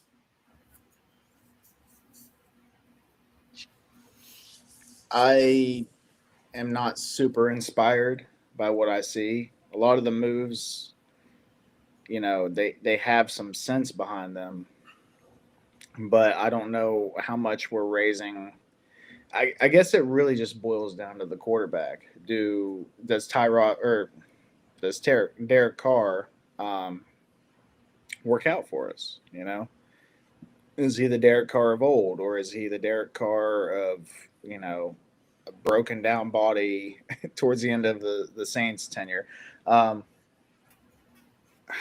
don't know. Also, yeah, you have to think that there is going to be a draft. We may end up with Mekhi Lemon at 16, and then that completely makes me look at that wide receiver room, and I'm like, wow, that could be something, and it just kind of gives you a whole different outlook on the whole team at that point because the line is locked up. Okay, Mason Taylor, like I said, I'm not 100% sure if he's our guy at tight end one, but if you have a stud receiver room, you're not as upset about it. There's just a lot of things where you're like, I don't know. When it comes to offense, and this has been the problem with the Jets for the longest time now, we just have never had a quarterback. So I can't sit here and say, hey, this is going to do it. or this plus Makai Lemon is going to do it, or this plus Cornell Tate is going to do it. I can't say that because I don't know if Derek Carr would work out, or I don't know if we draft a quarterback and that guy works out. It's just super hard to say. Offense is super hard. Ryan, I don't envy you for having to take on that task. It was a tough one. It really It's a was. tough one. Um, There's no winning with it. there just really isn't. Not this year. The offense is interesting to do because of the targets. I feel like all of the top targets for offense are going to go somewhere other than the Jets. If we can come away with like a Cade Mays, I'd be happy. Like some of the weapons, I know people aren't going to be happy about a Chigakonkwo or a little Jordan Humphrey, something like that. But those are the types of players you're probably going to get that are going to come here. I feel like with the offense, I feel like we are going to bargain bin shop with the offense. I feel like we're going to do what the Patriots did and spend so much more money on the defense to try to build that up. And then take if Makai Lemon's there at 16, take him or one of the offensive weapons early. But like you guys have been saying, it's all about the quarterbacks. And every time the Jets are in a position where they need a quarterback, we're in a draft where there's only one legit quarterback in it. And he's going number 1 overall to the Raiders. Free agency, you're looking at the top quarterback possibility being Derek Carr or Kirk Cousins, who's 37 years old. There's no winning for the New York Jets at this point. So we need to bank on the upside. And also, like, this isn't done. We have the draft, right? Yeah. Like, this isn't done. This is a leg of the race. Do I think this team? Well, I mean, let's face it. On paper, it's not going to match up to a year ago. But look how that team performed, man. Like, it's less about how it looked on paper. Like, if we learned anything, it's that fuck what it looks like on paper, right? Fuck it. Fuck it all. Because we've had perfect looking on paper rosters, like that perfect looking Yingling that I just saw getting pounded that I can't have. Because it's not out here on the West Coast. But yeah, I see. Just rub it in. I love Boss Girl's comments. She hated my moves on offense. She was just tearing me apart. I love it. And I love her opinion. She's always on top of things. It's I love it. She's so funny. Well, hey, you have $100 million. If you keep Brees and AVT, that's like half of it, damn near. I don't think folks, and Boss Girl is perfect. I'm not targeting her when I say this, but like I don't think folks realize how fast that money is going to dry up. I really don't, because like just the in-house stuff alone is going to take 30-40% of it. And then who are you recruiting? Someone you probably have to pay a little extra to get. It's like, and that's why they tell you the draft is how you fix your team, not free agency. You don't just go grocery shopping. Some of these moves, both you guys have had $2 million, $3 million a pop. Like, sign me up yesterday for, here's your off. Okay, here's the defense. Let's get back to Anthony's a little bit. Quay Walker, great signing. Rasul Douglas, I think the secondary room could use some experience that doesn't just fall off a cliff like Andre Sisco. Alex Anzalone, but like keep Briggs. I just think it's chalk though with Anzalone. Like that's more of the thing there. Like, do I think he's the clear cut, like gotta go run to his door like Rex Ryan did for Bart Scott way back in the day? No. But I just think it's a move that you just know is most likely going to happen unless he stays in Detroit. And I'm defending you guys. So like, think of it this way, chat, like subtractions could be additions. Clemens is gone. Like and Tony Adams. And Tony Adams and Quincy is like that much from being a malcontent, if you ask me. Jermaine, we'll let that slide, but like, They're the gonna rest again. of They're gonna them, have to make a decision. I think. yes, That's the tough part about it. And with it too, don't they have to save out like $10 million in cap for the draft as well? So yes, all that correct. So that money too, 10 of it's already going towards the draft or even more. So think So of it this you're- way, Ryan. So like when you're playing with all these contracts, like it's top 51 cutoff. So you have $1 million. So I spent $50 million on free agents, but in reality, I only used $40 million of cap because I signed 10 players or 9 players, whatever it was. So 9 players, like you're chopping off $1 million off each of these contracts that you're signing per year. So right there, that's your $10 million that you're talking about for the draft. Okay. Not to mention, there's always the possibility of like restructures and things like that. Yeah. And maybe in Anthony's world, he's just going light on offense. You know, who knows? We kind of just gave you guys the 50 mil and told you to see what you could do with it. You know, there's a lot of that could play out. Let me ask you that. If you had to divide 100, how would you have split it 50-50, knowing this team the way you know it now? No. What would you have how would you portion it? I feel like I would have given more money towards the defense. Yeah. Agreed. Because that was one of our biggest weaknesses. I would have definitely doled out maybe 70 million towards the defense to try to get some of the bigger names in here. Yeah. And then You're not helping. You can't ignore the offense. That's where I'd probably go 60-40 defense. But yeah, I think that's the recipe. It's you're gonna lean heavy on the defense side of the ball in free agency, and then in the draft probably, and you're gonna let the board fall the way it's gonna fall. But you're probably gonna go offense heavy once you get out the second pick. Yeah, man, don't tell Boss Girl that, because she just slaughtered an offense with 50 mil, and you're telling her it's gonna have 30. I mean, is it? So I mean, like just saying, like NFL free agency is so hard with offense. You know, all the good offensive players, all the good wide receivers get tagged. All the quarterbacks, obviously, they're quarterbacks. They never leave in the building.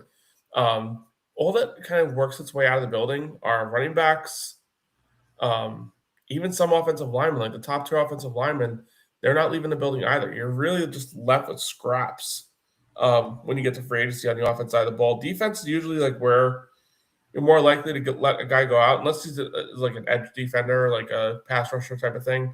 Outside of that, like more likely than not, defensive players just hit the open market. Offense is just so difficult. Guys, I have one caller on the line, so I'm going to give you guys the option. You can either bow out gracefully now, or you can stick around for the one caller who has been dying to talk for 2 hours, and then we can all bow, or most of us bow out together. I'm going to give it a, what do you guys think? I'll stick for a call. I can stick for a call too. I've had a blast. This was awesome. This is fun. Apologies, folks in the chat, if this if the view is it's a lot of things to juggle. I am sorry, but I'm doing my best here. Also, keep getting chats from the Jets Ward. Appreciate that, man. JC says he thinks the draft is better for defense. First 2 picks will probably be defense. So I don't know how that sways you guys with the premium signings, at least. But let's get into it. We have a caller. I've made him wait. He's gracefully waited. He looks extremely sexy there in the green room, but I'm going to have to undo that and bring him out full screen because of how anxious he's been. Let's hear what the great Charles Gorman has to say about our draft, or our free agent class, I should say. Can anyone see me? Yeah, what's up? First off, I like to say I think a lot of you guys put your heart and soul into it, so I appreciate that. But here's the thing. And I think someone pointed this out. It really comes down to, it doesn't really just come down to the players. It comes down to the coaching staff, especially the offensive and defensive coaches, because what saved our season was our special teams, even though we stunk up the joint. What was really fun to watch for the most part last year, aside from Brees Hall going over 1,000 yards rushing for the first time in his career, was the special teams. I mean, the special teams were basically the best part of the team last year. And the fact of the matter is that, even though Aaron Glenn changed the coaching staff, what makes you think it's going to be an improvement over his old coaches? You know what I'm saying? I would love Tyler Algier. I think he's a great running back. I know he's second on the team behind the amazing Bijan Robinson, who's an absolute stud. I know one of you guys is interested in Okonkwo. Did I say his name correctly? Of the Titans. He's very talented. I know one of you guys, I think it was New York Jets Wardy, was interested in Cade Mays. I got to watch film on him, but you said he was pretty solid on the 2025 season, so I'll probably take your word on that. As for Derek Carr, I talked a little bit about this on Jay Gasman's show earlier yesterday. Technically, it's yesterday. It's like 12:18 where I'm at. I've always liked Derek Carr, especially as a person. He's a good person.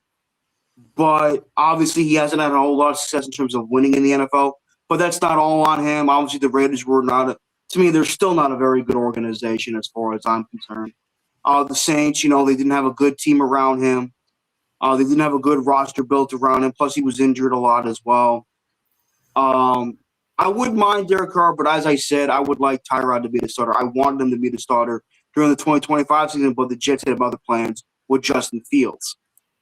As for the defense, obviously I would like some of these defensive players, but as for Quay Walker, I remember in a Sunday night game against the Lions, he acted like a fool. He started getting into a fight with one of the offensive players, which cost the team a big penalty. I know he's very talented linebacker, but he can also be very immature. I don't need that on this team.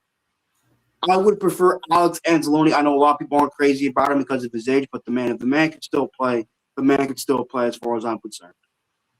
As for Rasul Douglas, he's a solid corner. Obviously, he may not be as fast as some of the other corners in the NFL, but if he can play the position and provide leadership to, let's say, Brandon Stevens or even to Azarie Thomas. I think that's how you pronounce his name, Azarie Thomas. Mm-hmm. That would be helpful. You bring veterans in not just to play for your team, but to bring in leadership. That's why I like the sign. That's why when the Jets brought back Morgan Moses, he wasn't just there to provide production. He was there to provide leadership, and I think that really helped in the development of Olu Fashionula in 2024, even though it was completely not freaking disastrous. I really like the fact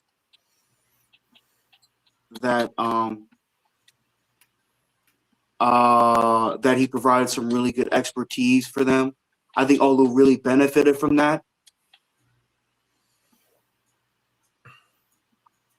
I'm playing mad right now. I apologize. Oh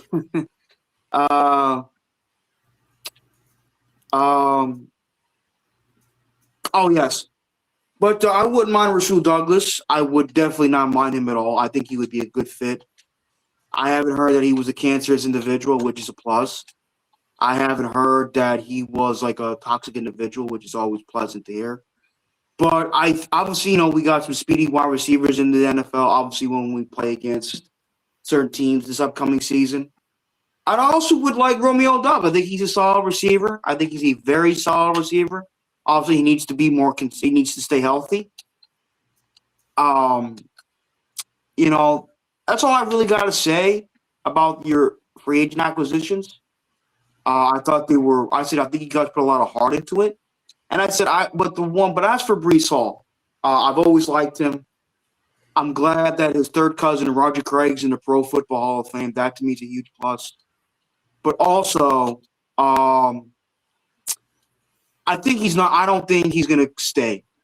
I know we Jet fans, most of us want him to stay, but I don't think it's going to happen. And honestly, if we don't, I think he's going to go somewhere else and have a lot of success somewhere else, like maybe like, dare I say, the Kansas City Chiefs. they could really use a dynamic like playmaker in Brees Hall because I do think he is that type of individual. I mean, to me, they haven't had a dynamic running back, and some of you guys may or may not remember him, but I was a huge fan of his back in the day, and that was Jamal Charles. I don't think they've had that type of running back in a very long time. I mean, Kareem Hunt's good, but he doesn't have that flashiness. He doesn't have that type of speed where he could beat you in the run game and in the receiving game. I'll never forget a game against the Raiders in 2013 where he scored 5 touchdowns, 4 of them in the passing game. He was that unbelievable. And, he brought a lot of – he was a really talented – I said he was a very good running back when he was healthy. Jamal Charles, he was one of my favorite players in the league for a number of years, along with, Chris Johnson and so forth.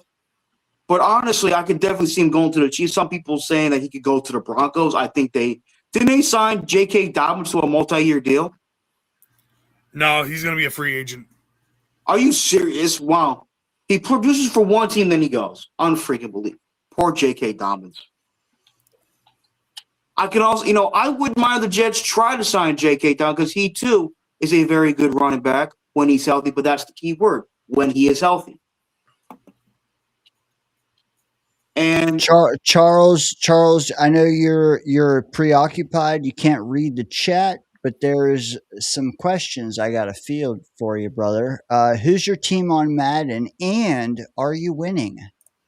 I'm right now down 7-0. I'm playing the 2013 version of Madden NFL 25. Right now I'm playing as the Bucks, and I have Mark Sanchez as my starting quarterback. I traded for him. So far, he's playing well for me. And your Atari still works? I have an Xbox One, but if you want to go with the joke, yes, my Atari still works. My Atari still works, even though All right, hold on. So I'm keeping these guys late. I wanna see if they have a rebuttal on anything you've stated in the last 10 minutes because you cooked, man. What did I say wrong? Like what rebuttal? Like even guys No. You're good. I just want to see if they have any rebuttals against what your rebuttals were. What do you guys think about the Brees Hall chatter, Anzalone? I mean, Charles said a lot there. Can you unpack any of it?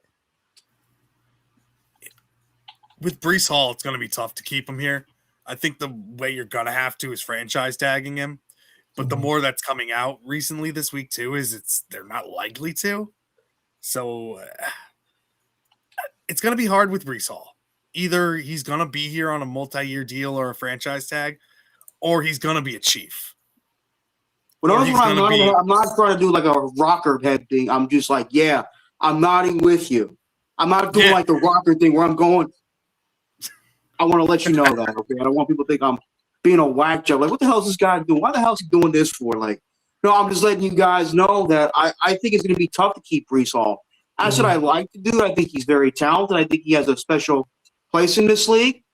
But as I said, I don't think we're going to keep him. I think he's going to go somewhere else. And dare I say, I think the number one spot he's going to go is join Andy Reid, who I think is an all-time great head coach, especially when it comes to the offensive side of the football.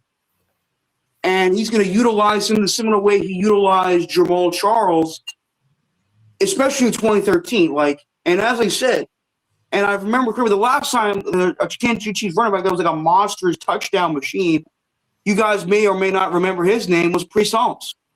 He had like an amazing 2 or 3 year stretch where he was an absolute touchdown machine. My worry is that Brees, if he doesn't go to the Chiefs, some places that he could go, he could end up in Dallas because they're. I could see him in Dallas. I could see him in Dallas. I could see him in New Orleans because.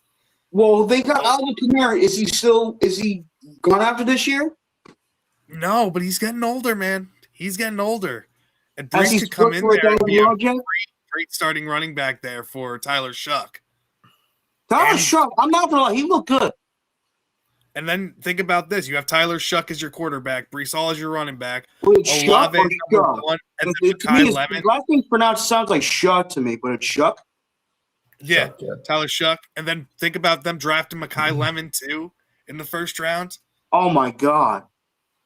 No, I think the Saints have finally had their best quarterback. Well, not going to say he's an elite quarterback yet, but it seems they finally have gotten their quarterback since Drew Brees, who's in the Pro Football Hall of Fame. Hallelujah.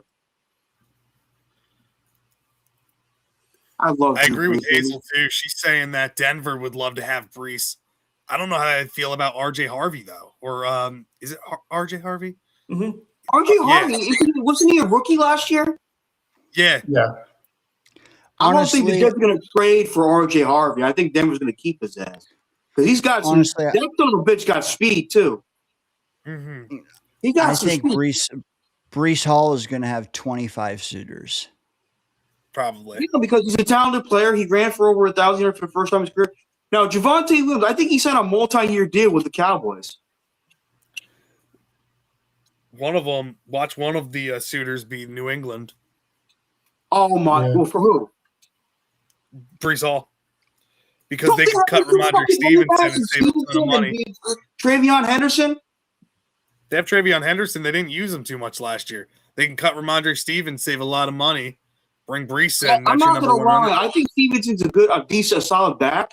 I'm not saying he's a great running back, but I do think he's a good enough back where you can have a 1,000-yard rusher. He's very talented, Ramondre Stevenson. Didn't he play for Oklahoma at one point in college? I think so. But... Charles, I'm going to put you on ice for 2 minutes and bring you back, okay? Why, is my audio fucking up? No, you're good. I just want to get these guys. It's past midnight, man. So I'm going to get these guys out of here. So give me 1 sec, okay? No problem, man. Take your time. All right. Take your time. Oh, damn. I wish I left them on now. Damn it. All right. Gentlemen, man, I am so sorry. I did not think it would take us this long to get through that. I hope that you are not like working at 6 a.m. Okay. All right. No, we're good. I know Ryan's a history teacher. Yeah. So we get to go on our midwinter's break. Today was the last day, so we're off all week next week. Oh, wow. Listen to this guy. Listen to this guy. Right? Murph is, he's filling a urinal somewhere, I'm sure. But look at this guy. Yeah. That's why I have him here, right? With the graphics.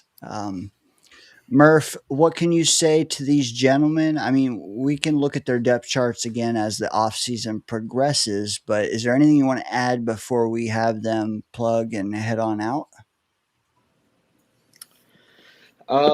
No, honestly, this was a awesome show. This was an awesome segment. Couldn't ask for two better guys that really put the time and effort into it. Guys, I liked what I saw. There was obviously I played devil's advocate a lot because I like to do that. Because we got to look at things from all aspects, right? It's never me trying to be negative or anything like that. Really, I liked what I saw. What I saw felt realistic. Also that's a big thing because we could all just say like, hey, we're trading for Joe Burrow and Micah Parsons. And, we could all just throw names out there and go crazy. But you guys kept it realistic. You kept it to where you thought that the team would be better this upcoming season than last season. And overall, it was a good exercise. You got some names out there. There was names that I saw that I was like, oh, okay, I didn't even think of that guy, or I didn't even realize that dude was a free agent, so it was informative too, right? Because you guys did your research. You came in, you said, hey, this dude played for this team, that team. He was a backup, but he came in and started, and he played really well, better than the original, whatever, things like that. I came away with more information, as I usually do when I watch either the Jets Ward or the Jets Life podcast. And hey, this segment went on for, what are we looking at, Dane? 3 hours now, which was longer. I knew it was going to be long. It was longer than I thought. And I have absolutely no regrets regarding it because it was awesome to chop it up with you guys. It was awesome to get the chat involved in this stuff and and just see, a realistic outlook of what maybe this season is going to look like from a free agency standpoint. So, you know, wrapping it up, basically, thank you guys. Thanks for coming on. Thanks for putting the work in for, not just your show, but this show. Thank you. That's awesome. And guys and gals in the chat, if you haven't subscribed to the Jets Ward or the Jets Life podcast, please do so. These guys are awesome. They know what they're talking about. You may not always agree with them, and that's fine, but that's what we do this for, is just the discourse, right? The back and forth. And no matter what, we all know that we're probably better choices at GM than the past however many GMs we've had, because like we see things and we're like, duh, that's who you go for, and then they don't. They go for somebody else, and then another team does go for that person, and the next thing you know, it's a stud. Whatever. Anyway, I'm not getting into that.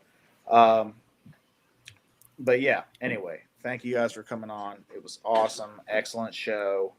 And can't wait to have you guys on again. Damn, bro.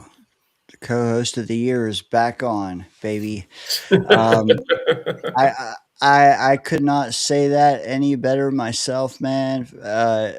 Let's hear it, folks. Ryan, Anthony, the chat's already posted some nice comments. Hopefully you got a couple subscribers out of it, but if not, man, hopefully you got some views and some engagement to make it worthwhile coming here on a Friday night and doing some homework and actually putting together a good production here. Ryan, Anthony, whoever wants to go first, what do you guys have cooking the next? I mean, we got free agency in March, draft in April, big ass months for us. Hopefully, like us, maybe you take a break in June. But yeah, what do you got cooking the next couple months, folks? And when and where can people find you? After you, man. You got this. Alrighty. Yeah. So, took a little bit of a week off this week. Took the kids out to Universal. Took them to Epic Universe, but back on full time here. Starting next week. We have a Tuesday show. My brother Dom. We do a weekly show, just kind of current events of the Jets. We do an off-season kind of projection type of thing, like we did today with draft included, once a month. And as regular season, or as free agency kicks off, draft kicks off, we're going to put up a little more content there, kind of project out forward. As you mentioned, Dane, June's usually a slow month for us, so we kind of slow it down there. But you can find me on Twitter at the Jets Life Podcast. Stay on my channel on YouTube at the Jets Life Podcast. Join me up. Leave comments. I'm also on AFC Shakedown Show, where we're kicking that back up around the draft. And then we go weekly on Saturdays at noon during the regular season. Nice. Love it. And same here, just trying to post as many videos as I can. Lately, I've been talking about potential quarterback options for the New York Jets. So Connor Long actually came up with a fun one that I'm planning on making a video for. Coming up soon. Continuing off-season stuff, mock drafts coming up. Love doing those. Planning on having some collabs with other Jets content creators. Hopefully you guys can join the show as well on some mock drafts. And just been trying to post as much as I can with new Jets content stuff coming out every single day. You can find me on the Jets Ward. Follow me on X, Instagram, TikTok. I post all my videos and shorts there as well under the Jets Ward name as well.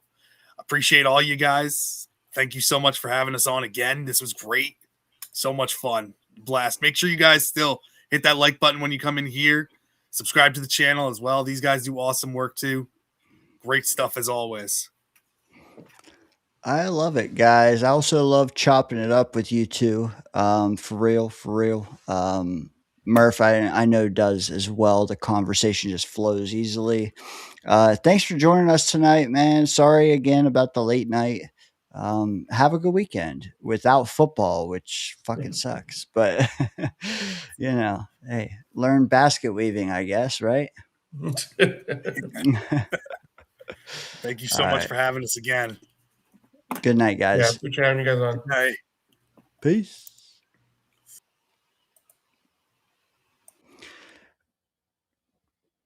All right, Murph, you got time for the second half of a caller? The second half of a caller. Yes, why not? All right. I think we're about to wrap here. We got no pick'em to do. We got to get into that. We got to show the standings, the old leaderboard that's coming up. But let's finish this guy out because he waited a while. So I hate to interrupt his fourth quarter. Here he Actually, I'm in is. the third quarter right now, but Damn. yeah, you were off. I just finished the first half. I'm up 21 Yeah. to Thanks for reminding me.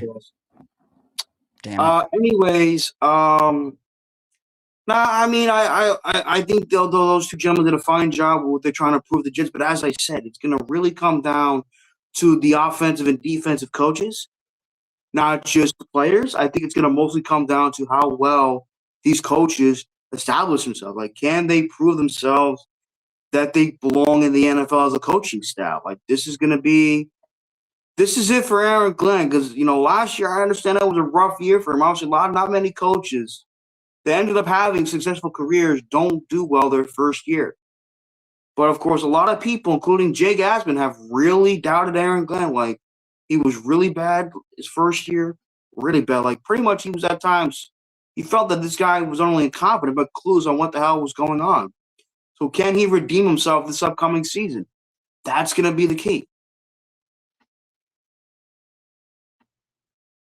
Yeah, Charles, dude. After watching last season, I think I have a new appreciation for how important coaching is to a team, and I do like a lot of the moves that we've made as far as our hires. And I love the defensive line coach. I'm glad we brought his aspect. I felt we should have never got rid of him.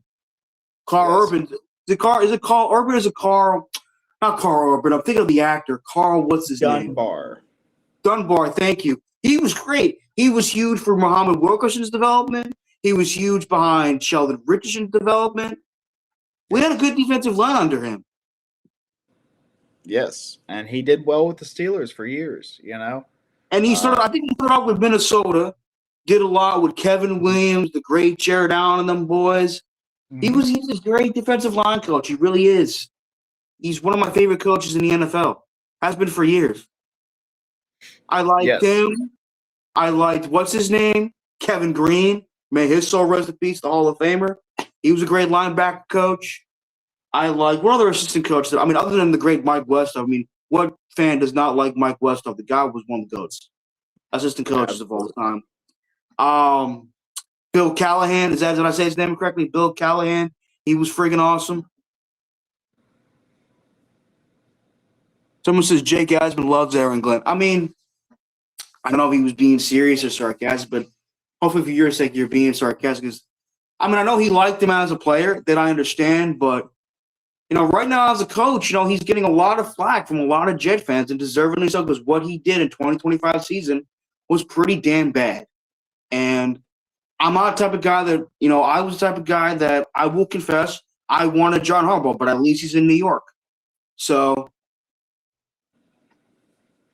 but looking at it right now, I'm willing to give Aaron Glenn another chance. This is him. Thank you. I appreciate someone calling me cute. Thank you. I really like the fact. I'm sorry, I'm going all over the place here. I'm sorry. This is his chance. This is his moment, because this is where your first year, you're not always going to get it right. Second year and third year, or if you get a third year, is where people start to look and you saying, can this guy coach a freaking football team? Because look at Dan Campbell. I know the 2020 season didn't go his way, but I think we can all agree he's done a very good job in Detroit for the most part. He's made them a fun team to watch. He's turned that franchise around from being disrespected to somewhat respected. Look what the great, D'Amico Ryans, who was once a really damn good football player in his own right. Look what he's done with Houston in his first 3 seasons. 10 wins first year, 10 wins the second year. 12 wins in the 2025 season. So it just comes down to it just really comes down to Aaron Glenn's ability to really step his game up as a coach. I mean, we know this guy could play. He was able to go play. We know he could dance. We saw that when Will McDonough returned that block field goal for a touchdown. We all saw that crap. What the hell's that? It's got green for the Jets. That's a semi Valentine's present. No, it was for Christmas. Okay, for Christmas. All right. Oh, is that your girlfriend or wife talking to you? Yeah. It's my third wife. You're the third wife. Stop it. I highly doubt you. First and second. Let me see your face. Let me see your face. Or Charles wants to see your face. Charles, I've been on this show. I'm pretty sure I talked to you before. Yeah, Are you take Mr. that, Murphh? Charles. That's Charles, Hazel. You know Hazel. I don't remember seeing Hazel's face. I don't remember her. I remember talking to her in the chat, but I don't remember seeing her face. Charles, I'm in the intro. Yeah, she's in the intro. Charles, come on. Oh, fuck me. Sorry, Hazel. What do you say? Wait, she's your fiance? I thought you were just a random subscriber. Oh my! I said she's my third wife. I am a dumb motherfucker. Sorry, Hazel. I'll be forgive It's me. all good. It's all good. Now what? I remember her. Oh, she's cute. I like your hat. Oh, he remembers you. You're cute.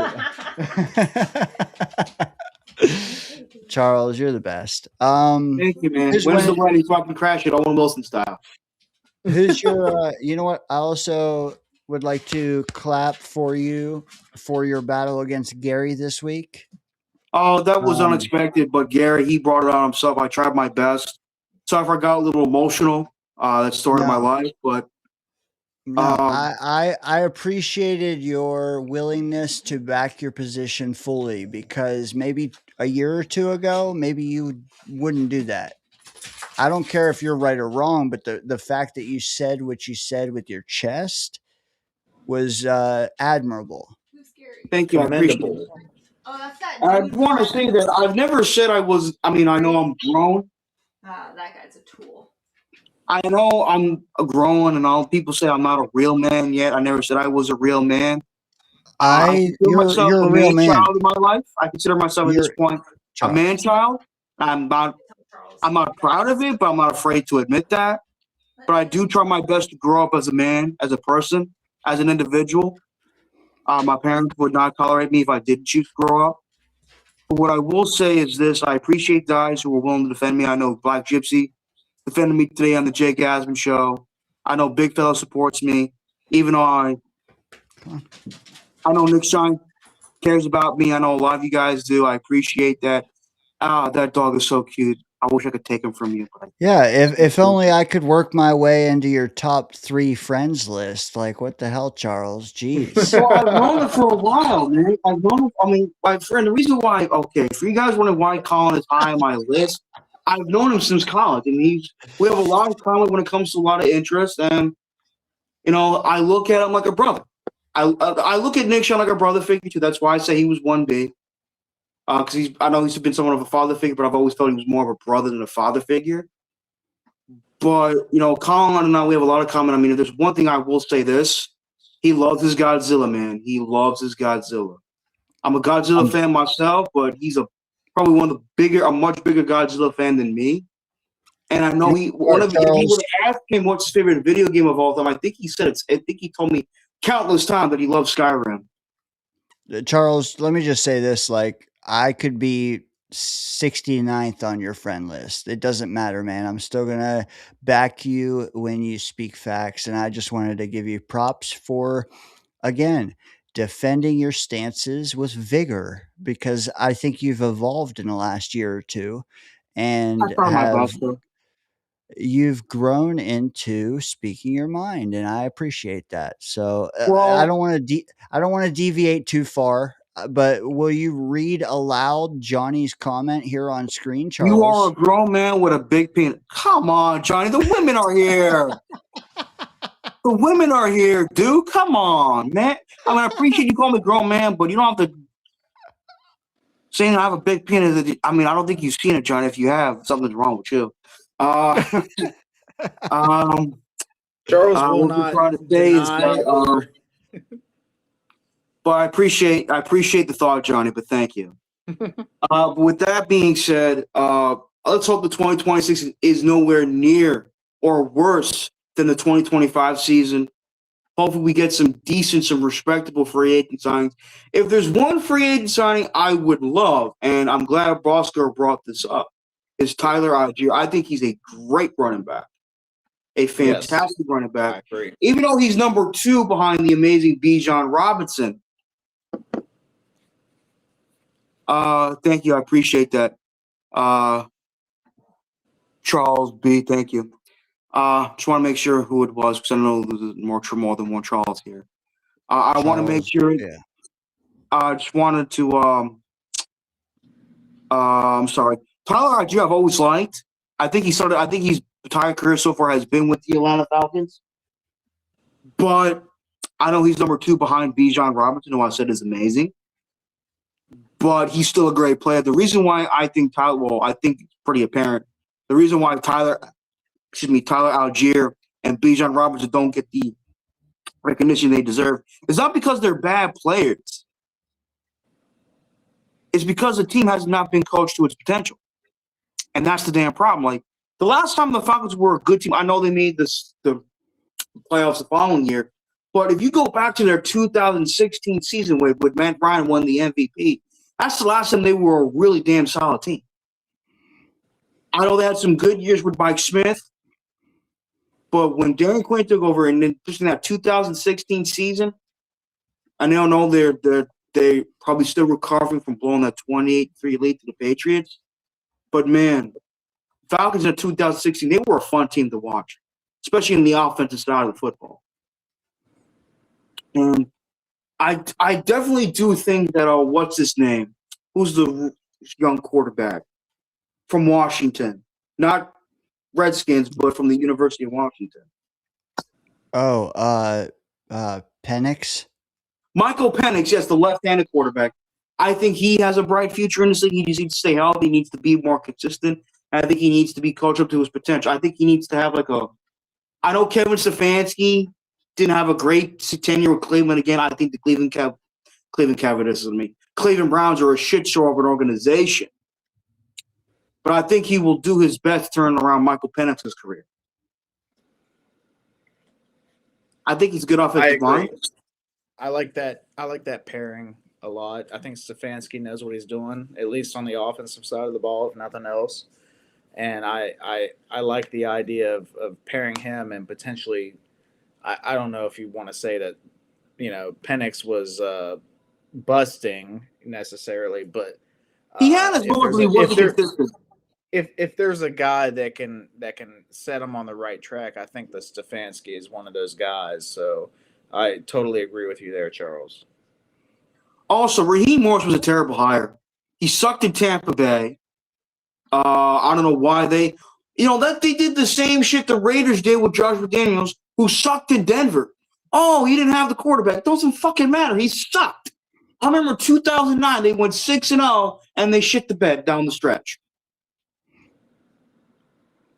Charles, can I ask you something? Because we haven't directly asked you about Breece Hall, but we did ask about other running backs. I want to ask you, because you did talk about who did you talk about? The guy that Gainwell. If you had a running back budget and you were going to get Breece and Gainwell, would you rather just pull that money and get one great guy? And if so, do you see that great guy on this list? Travis Etienne he's a free agent. Are you shitting me? These are indeed the free agents of the 2026 class. As of right Kenneth now. Walker said, if the Seahawks don't fucking resign him, they're dumbasses. But I believe in them. They're a good organization. Travis Hunter. Oh, Travis Homer. I'm sorry. I'll pass on him. Jerome Ford. I'll pass. I like Mostert, but I don't think he has the same getup that he did in his prime. I love me some Nick Chubb, but I think I would like him on the Jets, but we'll see. Rico Dowdle. Remember when the Panthers had Jonathan Stewart and D'Angelo Williams? Yeah. Those guys were good. That's a hell of a duo. Javonte Williams, my dad wanted him back in the 2021 draft along with Michael Carter. And Javonte Williams had a great rookie year in Denver. Last couple of years were injury plagued. Then he goes to Dallas, rushes for over 1,000 yards. But if there's one running back I would love, if we don't get Breece Hall and if the Jaguars don't resign him, I'm grabbing Travis Etienne. I love that dude. He's speed. He's been healthy he hasn't missed a game since his rookie year. Remember his rookie year, he was out with a really bad injury. But these last few years, he's been outstanding. So I would go with Travis Etienne, but that's the thing. If the Jaguars do resign him, then you got to go for the other guys. But I wouldn't mind Rico Dowdle. I liked him. I know I picked him on my fantasy team, and I don't understand why they didn't make him the starter in the playoff game because he was kicking ass for the Panthers in the regular season over Chuba Hubbard. But my number one free agent running back is Travis Etienne. I like him a lot. He was great at Clemson. He was tremendous in Clemson. I think heading into the 2021 draft, I think he said he wanted to play for the Jets, but he ended up going to Jacksonville. So it is what it is. Charles. He's an excellent pass catching option too. So did he score like 4 touchdowns against us in the past, or 3? Probably. Probably because our defense was so fucking bad. At least 3. I mean, Charles, enjoy your fourth quarter, brother. We love you. Love you too, man. God bless. Charles, have a good night, buddy. You too. Peace. Bam. The one guy I don't have to fumble for to remove. He's on it. Yep. He is on it. Okay. All right. Moving right along. Let's see. Where's it at? Oh, shit. Pick'em. We've reached the Pick'em hour of the program. Just 3 hours remaining with Murph, folks. So buckle up. All right. Here we go. Playoff Pick'em. I mean, we teased it earlier. Fantasy. And you know what? While I'm at it, before I get into Pick'em, let me tell you who the winners of Danger Zone playoff fantasy football was. You guys know who won. Anthony. He obliterated us, okay? And then we had a bare knuckle brawl for second and third that literally lasted until the fourth quarter of the Super Bowl. Scott got up there. Charles got up there. Scott got up there. But in the end, it was Anthony. Bill M. Shout out Bill M. Third, Charles Gorman, motherfuckers. Charles. Bill. So Anthony, Bill, Charles, 1, 2, 3. They all finished in the money. Fourth place, which is the very first loser, Scott Foster. Just want to point that out.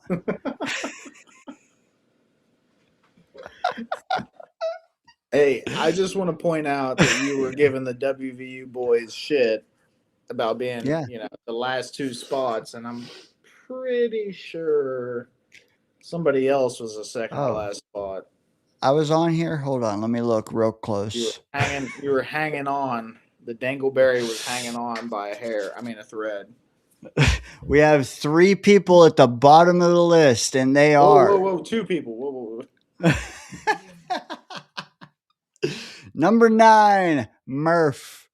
Number 9 of 11. Number 10, me. Number 11, old Mike, man. Where's he been? It feels like he's hiding. Oh, I'm sure he's been busy playing music. You know, Johnny and Clancy, you live to fight another day, man. All right. That was playoff fantasy. Guys, if you are not in the Discord, you better be, because when we have a full-fledged fantasy football league, it's going to be lit. Like, if you think this 3-week version was fun, imagine a 12 to 15-week version. It's going to be hilarious, fun, competitive. I mean, that one came down to the final quarter of football. So if that's not an indication, yeah. Bill M, second, and I think his very first fantasy league ever. Second, he made money. All right, moving on. Danger Zone Pick'em. We did this all year, guys. You guys know what it is. We did the regular season version. Now, the playoff version. Someone on this panel, and I'm just going to say, wasn't me, picked a hell of a lot of games right in a row. Did he win it all? We're going to find out. All right. So, top 3 performers in the playoff version of Pick'em. Number 3 and our bronze medalist. Any idea who that is, Murph? Honestly, I don't know. Yeah, I know. I wouldn't either. Number 3 bronze medalist in the Danger Zone Fantasy Playoff Pick'em is, drum roll please, Clancy. Oh, okay. Nice. Clancy's up there, man. He was competing in the playoff fantasy too, so Clancy's been putting his work in. He really has, man, and he's been a faithful. He's been, and you know what? Let me just remind you, Murph. This is what it looked like heading into the final game. So, if Clancy placed 3rd, and you know nothing else but this list here, who do you think is in the top 2? Not what order they're in, but who do you think? You would think it would be the top 2 there. You would think. All right. Let's get back into it. We're back on the wagon here. I think that's what they say, what the kids say. Back on the wagon. All right. Number 2 finalist and silver medal goes to the man known as Skinny Murph.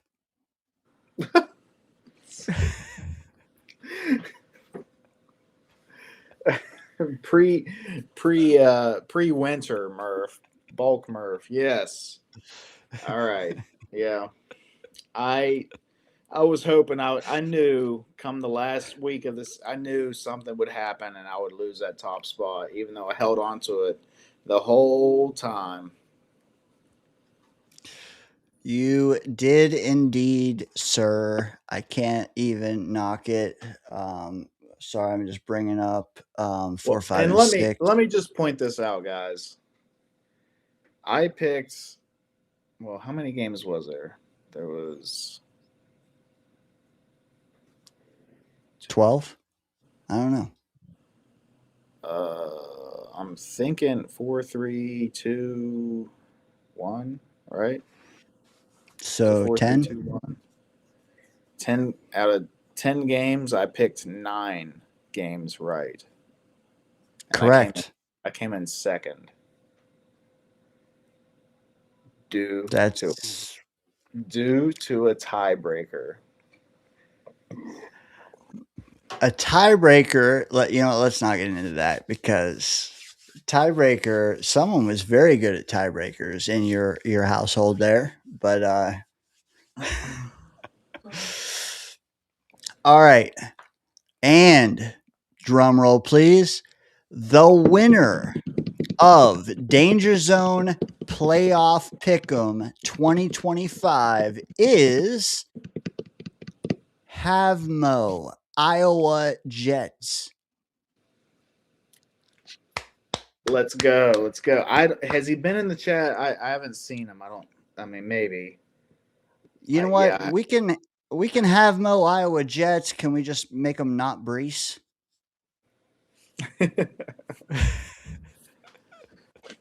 You know what? I laid awake all night last night trying to think of that one. Yes. Okay. Folks, Havmo wins. Daniel, second. Clancy, third. All receiving a care package in the upcoming week or two. I promise, getting all over those packages I got to send out.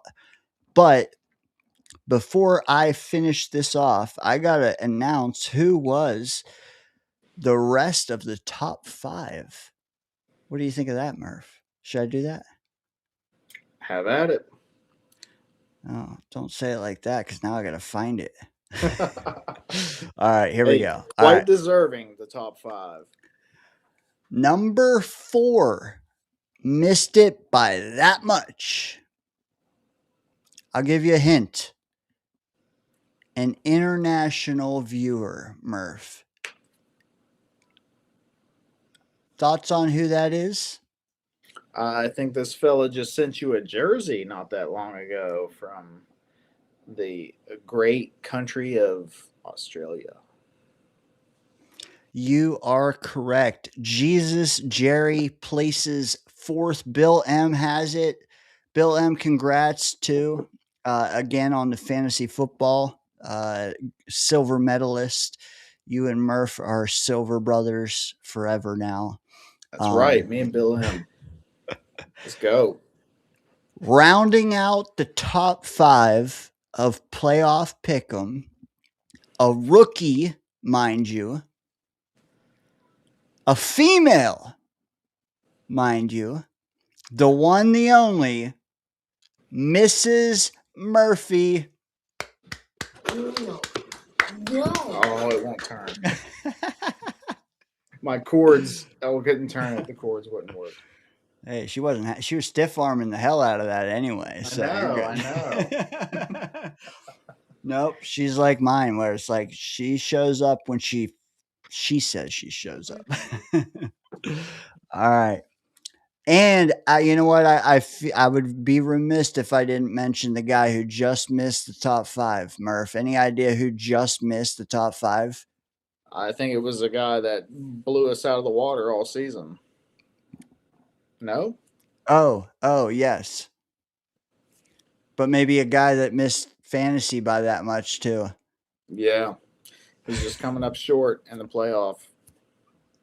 In the playoffs, coming up short.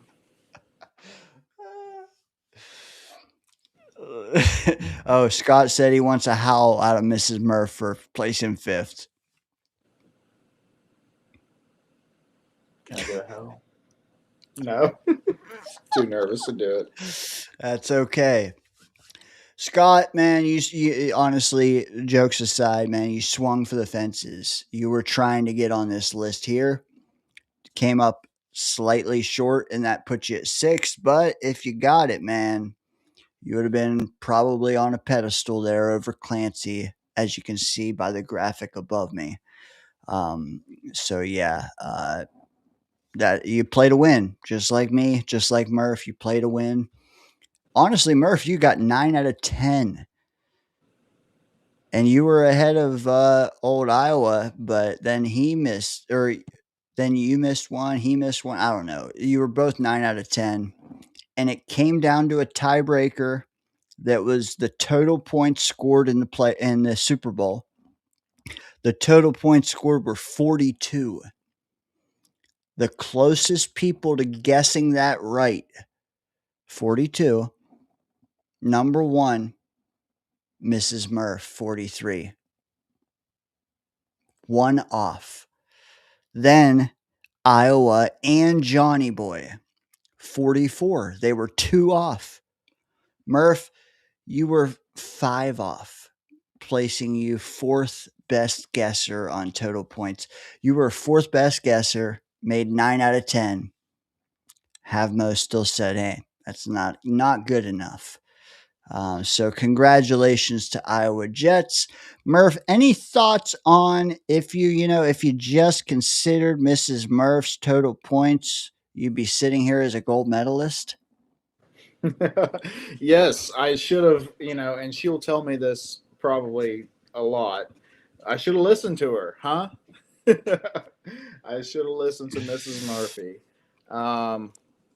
But, stubborn man, of course I didn't. And now I'm in second place instead of first. So Hey you'll man, have that, I guess. that is still a fantasy or a playoff predictor one to remember, man. You made them all the first 3 rounds, and then just faltered in the final 4. I want to see what you do next year. I want to see what Mrs. Murphy does in her second year in. I want to see what Scott has to say next year. Yeah, stick around, folks. Bill M says, congratulations, Mrs. Murphy, on her top 4 or 5 finish. Not bad. Bill M, yeah, shouting you out. I like it. Murph, it's past 1:00, so I'm going to pass you the mic. Say what you want, brother, and skedaddle. Go have some fun in the Murphy household. Yeah. What a fun season.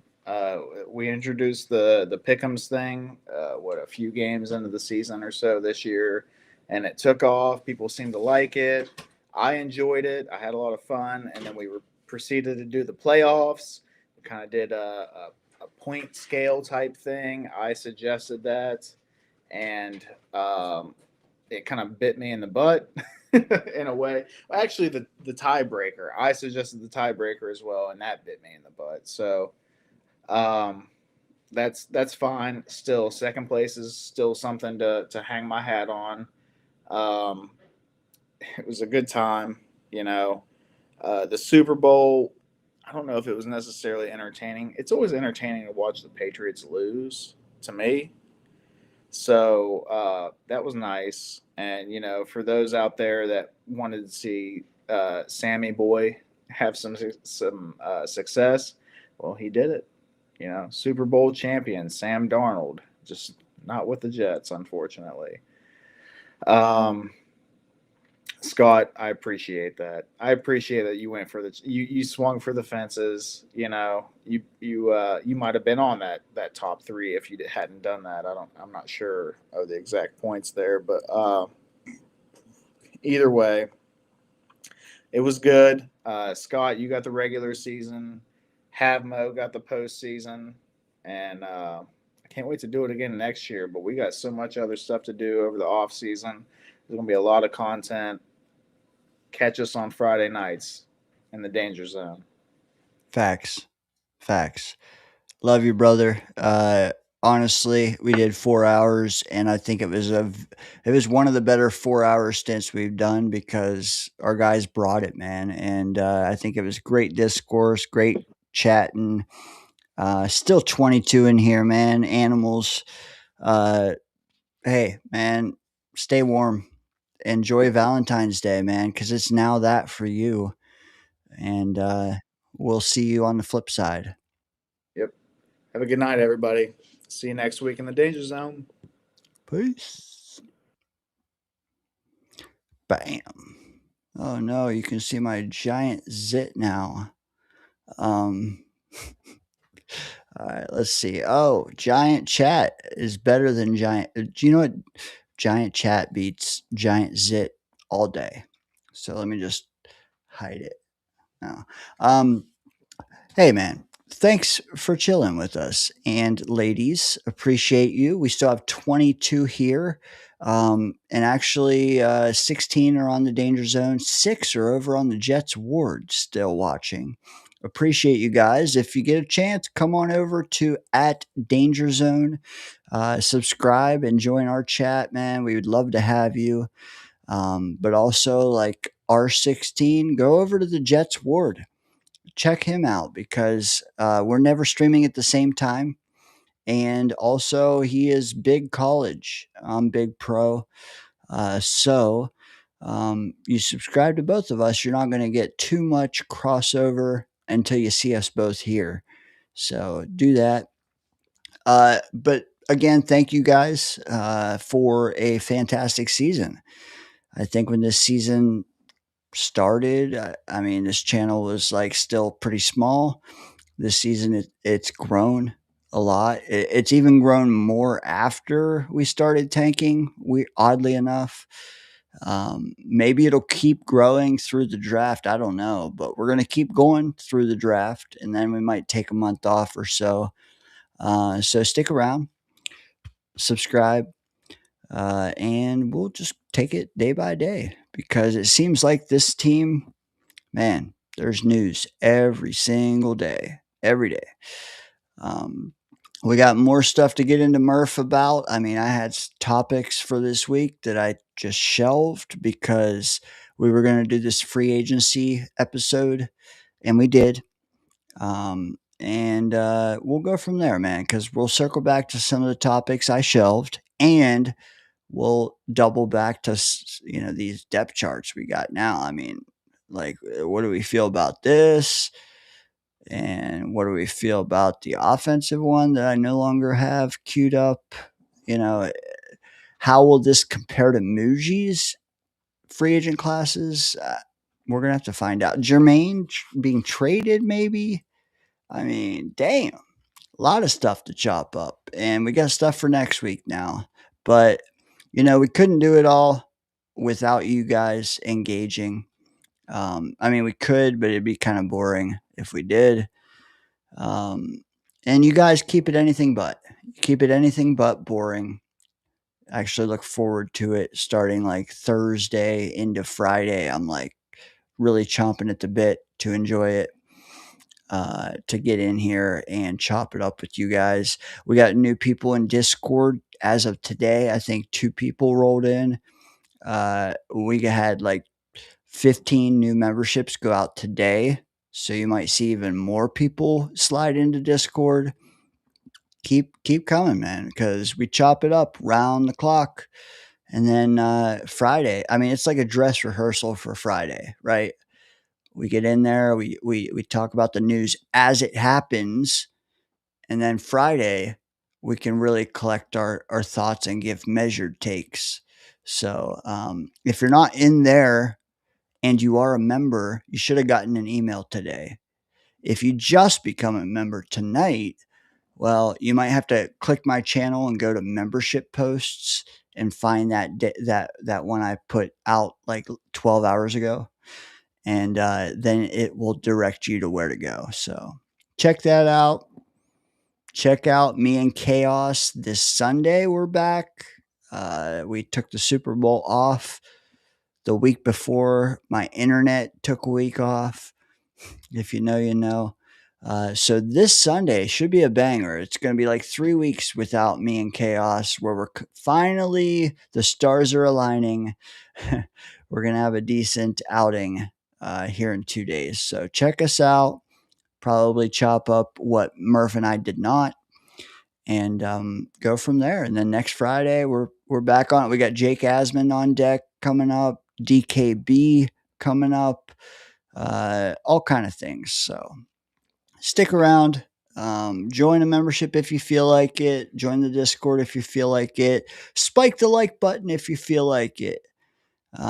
If you don't feel like any of those, hopefully you still enjoyed the show, and we'll see you around, man. So Scott, Boss Girl, Bill, anyone else still down there, Jerry, when you see this, the rest of y'all animals, have a good weekend. Okay. And, we'll catch you next time, man. Later.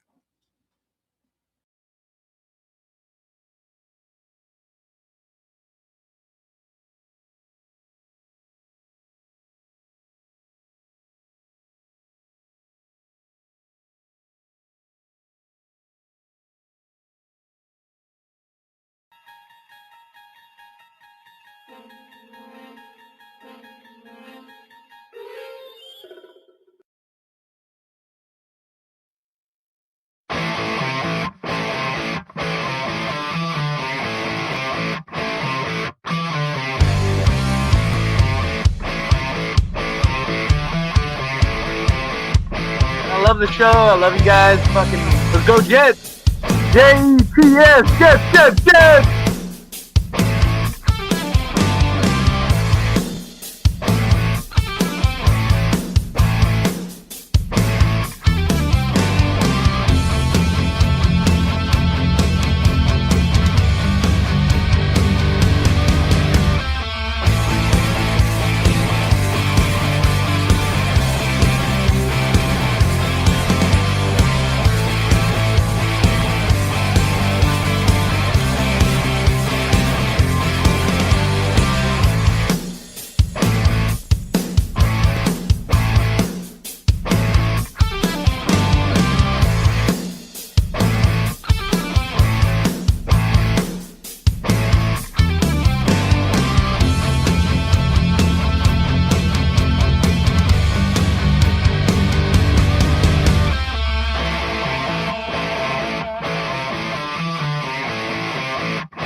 all be beautiful.